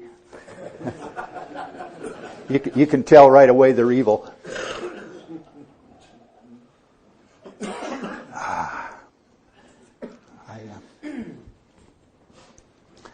So we were in second step, and one of the important things about this that was pointed out to me is the title of our chapter about the second step, chapter 4, is not we atheists, it's we agnostics. Atheists at least have the courage of their conviction. They're certain, by God, God doesn't exist. There is no such thing. Now, agnostics, we're a more limp-wristed bunch. Well, maybe he is, maybe he isn't, could be, maybe not, maybe for you, not for me, whatever. Agnostics are doubters. And it's important for me to be aware for so long, I assumed that the second step was something that I checked off my list a long time ago. I believe in God, and I'm over and done with the second step. And what I find out is all the problems I'm encountering, all have a common component to them. That my agnosticism has reemerged. I've got to look at my current agnosticism. Where right now today, March 4th, 2006, do I doubt the power of God? I can tell you a good indication that I'm doubting the power of God is that I'm lying. If I'm lying, I'm doubting that God will take care of me if I tell the truth. If I'm in anger, if I'm busy being dishonest, all those things are indications of my current agnosticism, and it's important for me to understand that I have to have a relationship with this step in the here and now, not just in the past when I first approached this. So I'll suggest that to you now. In the second step, it boils down to one question. Do I now believe, or am I even willing to believe, that there's a power greater than myself? Yes or no? If I can answer yes, then I've met the requirements for this step. Now they go on and they tell me quite a few things after this, and one of them are we get to this place here where they talk about the bedevilments on page 52. And I was under the impression, I read this the first time, it's for you with books, it's about in the middle of the page, and it says here, we are having trouble with personal relationships. We couldn't control our emotional natures. We were a prey to misery and depression. We couldn't make a living. We had a feeling of uselessness. We were full of fear. We were unhappy. And we couldn't seem to be a real help to other people. Now, that sounded to me like a drinking alcoholic. And they said, no. What that is that's a description of a sober alcoholic without a spiritual experience. That untreated piece of me is one of the reasons why I will take a drink again, absent a spiritual awakening or a spiritual experience. Yeah. And it changed it when I got the pronouns personal here. I was having trouble with personal relationships. You doggone right I was.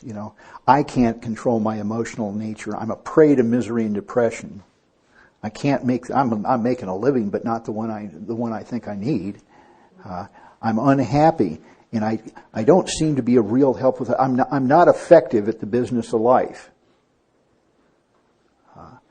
And every time we sit down in workshop together, find guys we're sitting around a long time sober, that we can all identify with pieces of that. Somehow some of that has crept back into our lives, and we're not living as effectively as others. We're kind of like a boat that sat in the harbor and picked up some barnacles, and so we don't move quite as smoothly through the water as we used to here. So this is where we are. Interestingly enough, those bedevilments, when we get there, match up almost exactly with the promises in the 9th step. We find here we had everything that I just read you, and by the time we get to the 9th step, we look at the bookends here.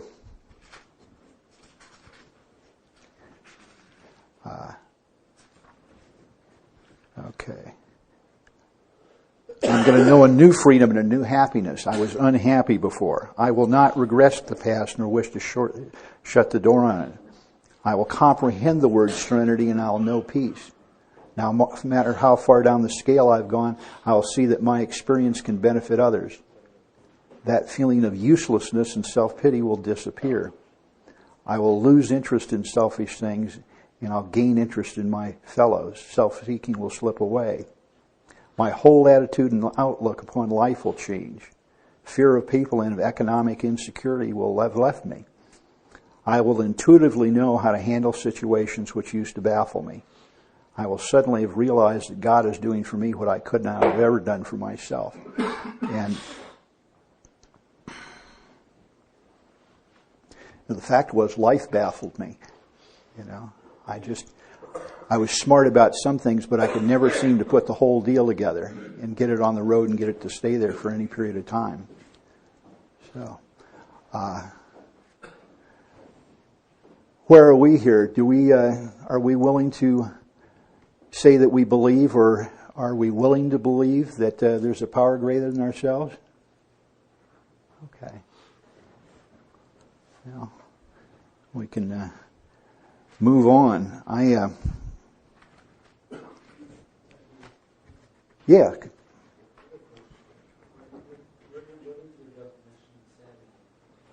Sanity? Well, the definition of insanity that I was given was lack of proportion to the ability to think straight. So I react out of proportion to life, and my thinking is skewed. And so for me, sanity would be the ability to do some straight thinking and react in proportion to life. You look at somebody out here's got a little indigestion from breakfast, but I'm sure because the expression on their face that they're upset with me for some reason. That's me reacting out of proportion.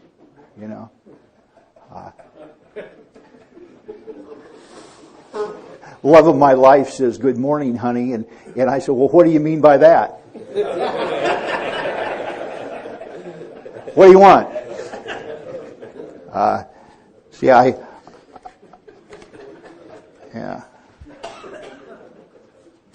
Okay. Yeah, okay, I've got that. Well, this will bring us along to chapter 5 here, and I'm somebody who's not only been afflicted with alcoholic thinking, but I've been afflicted with alcoholic listening too. And so I was, one of that first part of chapter 5 is such a beautiful deal, but I think we kind of almost do it a disservice. We read it so much that it just becomes like part of the wallpaper and kind of the background noise, and so it gets read in meetings, and so often, at least I'm guilty of sitting there making my shopping list, trying to figure out what I'm going to do first thing tomorrow or yet this evening before I go to bed. And I come back into consciousness about the time we're through with that. And So one night I'm sitting in my home group and I actually listen to how it works. And I thought to myself, my ideas were so bent for a lot of time, even after I got here, like I was talking about last night. I said, what did I think they were reading when I heard that read? So I went home and got on the computer and I wrote how I thought it worked here. And I'll share that with you here. Rarely have we seen a person fail who has completed their aftercare. Those who do not recover are people who cannot or will not learn our numerous slogans and go to 90 meetings in 90 days. Usually men and women who are constitutionally incapable of forming meaningful relationships in treatment facilities. There are such unfortunates. They're not at fault. Their therapist told them so. They're naturally incapable of grasping and developing a relationship with a vulnerable newcomer. Their chances are less than average. There are those who suffer from grave emotional and mental disorders, but many of them do recover if they have the capacity to form meaningful relationships. Our stories disclose in a general way how we were harmed, what happened to those who harmed us, and how we got even in the end. If you've decided you want what we have, you obviously haven't been paying attention to our stories. If you're still determined to get what we have and willing to exert minimal effort to get it, then you're ready for a temporary sponsor. At the first suggestion we balked. We were sure that our sponsors didn't understand. We were determined to find a sponsor who would see things our way, but we could not. With all the earnestness at our command, we beg of you to take it easy on these old fools. Some of us have tried to re-educate our sponsors, and the result was nil until we let go of them absolutely.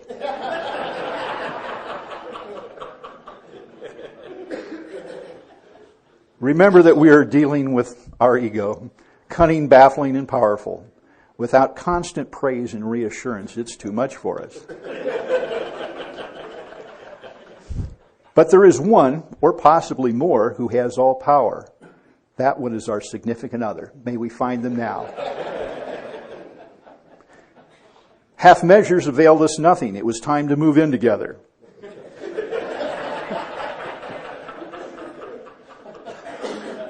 Having abandoned common sense completely, we asked his or her protection and care with great expectations. Here are the steps we took, which, interpreted properly, offer a spiritual path to staying sober and having your own way in a meaningful relationship. 1, don't drink or get loaded.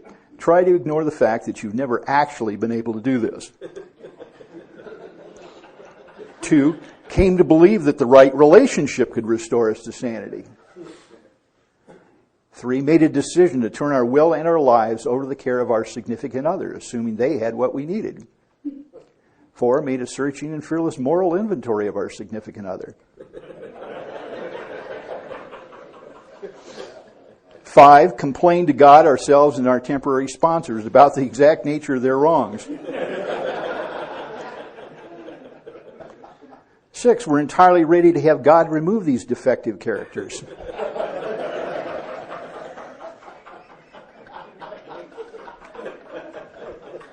7, humbly demanded that he find us the right significant other.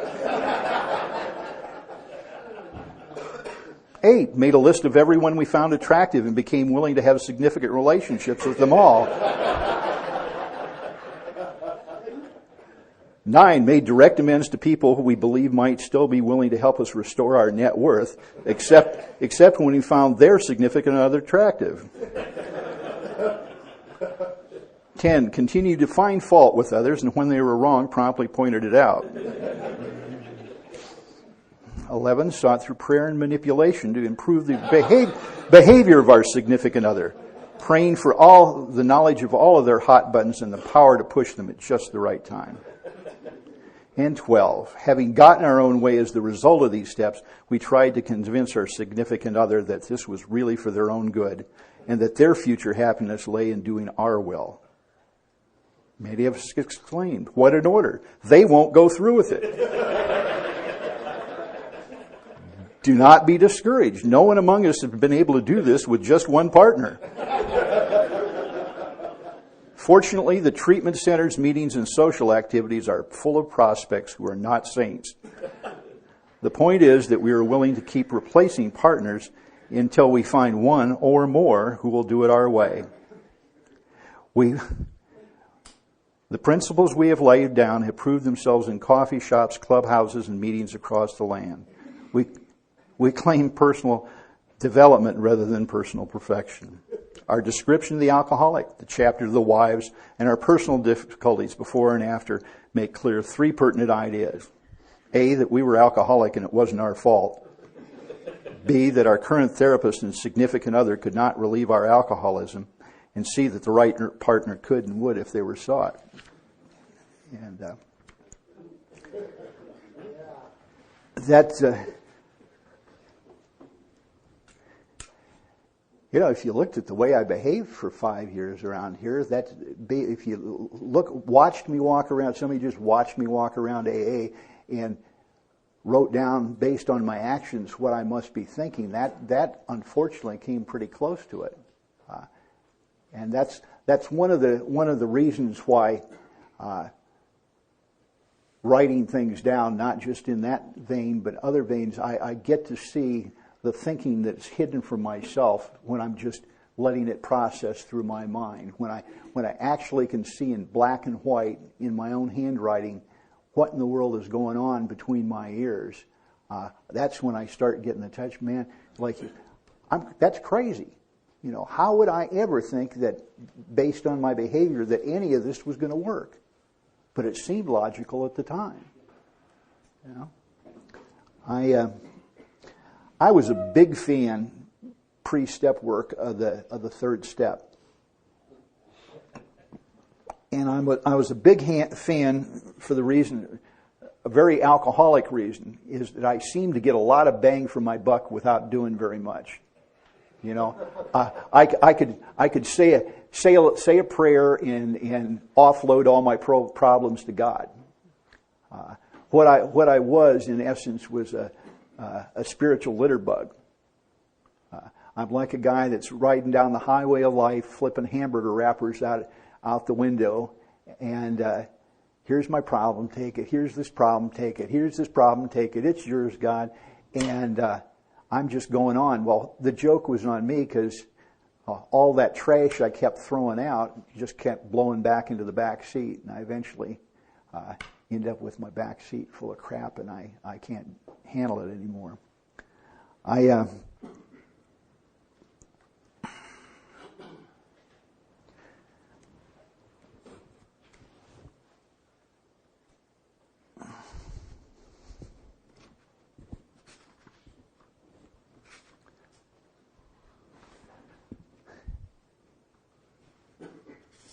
It's a $2 bill, Jim.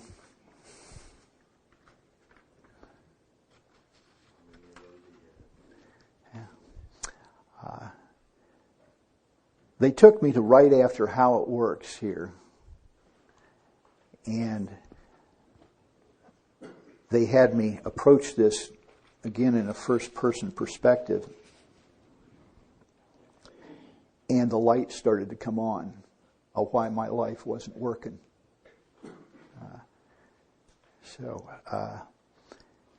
It says here, being convinced that I'm at step 3, which means I'm convinced that I'm alcoholic and can't manage my life, that no human power is going to relieve my alcoholism, and that God can and will if I seek Him. Just what do we mean by this, and just what do I do? It says the first requirement, which is a lot like must, by the way. The first requirement is that I be convinced that my life run on self-will can hardly be a success. Do I believe that I can do it my way and somehow have it work out? If I believe that, I can just stop right here and go do it my way and have it work out. So I need to pause and ask myself that question. On that basis, I'm almost always in collision with something or somebody, even though my motives are good. One of my number one old ideas that still comes up and causes me problems is that I know that you've got some rules and the way things are supposed to be done, but if I've got good intentions, I don't have to play by the rules. You know, I understand. Don't you understand? I've got a good reason for cutting in line here. Don't you know? I've got a good reason for driving 80 miles an hour in a 55-mile-an-hour zone. I've got a good reason for doing all these things. And what's that do? That puts me in collision with something or somebody, even though my motives are good. Put me in collision with my business partner. I went and brought in a bunch of really high-class vendors and added them to our business. But I didn't talk to him about it. I just assumed he'd be delighted. And he pointed out to me that his name was ahead of mine on the letterhead and on the door. You know. But I didn't do this. I had good motives. I wanted us to make more money and be more successful and serve our clients better. But I broke the rules. You know, that anything that's going to affect our business, I need to run by him, and we need to agree on it. And then I get injured. Well, how just ungrateful SOB. How could he be so ungrateful that I did this for us? You know. Yeah. Like most people, I'm trying to live by self-propulsion, self-will. I'm like an actor who wants to run the whole show. I'm forever trying to arrange the lights, the ballet, my business partner, the scenery, my girlfriend, in my own way. If only my arrangements would stay put. If only she would do it my way, as I wished. The show would be great. The relationship would be great. The marriage would be great. The business partnership would be great. Just be reasonable. Do it my way. Yeah. Life would be wonderful. Now, when I tried to make these arrangements, I can sometimes be quite virtuous. I can be kind, considerate, patient, generous, even modest and self-sacrificing.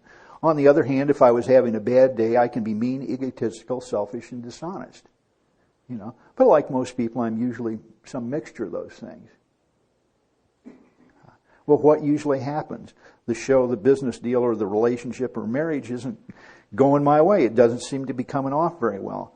And I begin to think that life, my partner, or she aren't treating me right.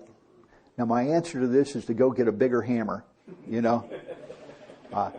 My answer to this is to puff myself up twice normal size, get red in the face, and explain it to you one more time. I will talk very slowly so you can understand here. I know you're not too bright, so I will explain it to you very carefully. You know? I become, on the next occasion, still more demanding or gracious as the case may be. Well, I can tell you I'm a chicken, so if I think I've got more power than you, I'm more demanding. And if I think you've got more power than I am, I'm more gracious.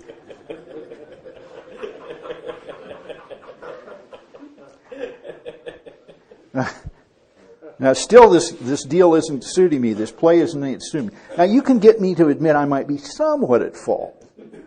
I'm talking to myself. Well, yeah, I guess I could have been more diplomatic. You know, I could have been more diplomatic. But I'm really sure that other people are more to blame. You know, oh yeah, I could have been more diplomatic, but he's just completely unreasonable about this. He just said no without even discussing it with me. Imagine that. I become angry, indignant, and self-pitying. You know, what's my basic problem? Am I not really a self-seeker even when I'm trying to be kind? There's my inventory. Am I not a victim of the delusion from the inside out? I'm fooling myself. A victim of the delusion that I can wrest satisfaction and happiness out of this world if only I manage well. You know, I think I can run my life and have it work out. If I believe that, I am delusional.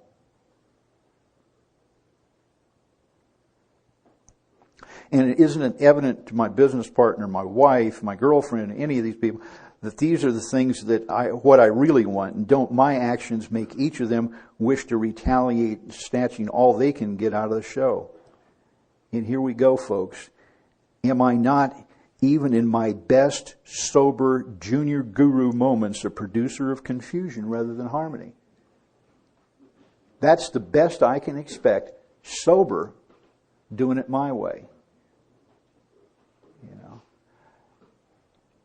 And I got quite a relationship with this material because I got one of these in my desk drawer, and I frequently, when I'm jammed up during the day, I got to pull this out and go through it. And every time it's magic. I say, oh, no wonder this isn't working. I can't get to the end of this without understanding why it isn't working. I start out, my vision is completely blocked out by all my good intentions. All I can see is that I just want everybody to be happy. I just want everybody to be successful. And I cannot understand why these people are trying to frustrate me, you know. They must be jealous of my genius or something like, you know. Why am I tormented by these little people, you know? And I get to, you know, before I get through this little piece, I've got the answer to that and why it's not working here.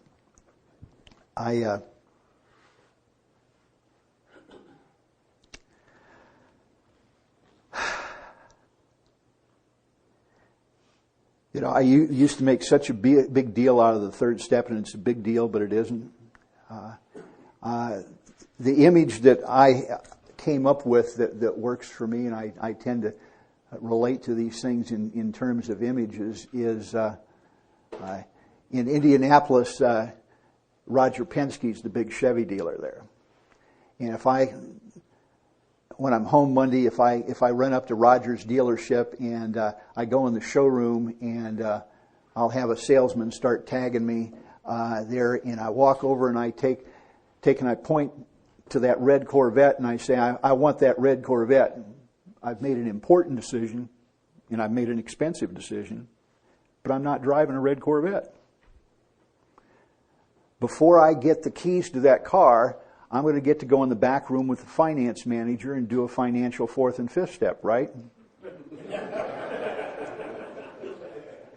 And assuming that goes well, they give me the keys to the car. But guess what? If I don't make the payments, they come take it back.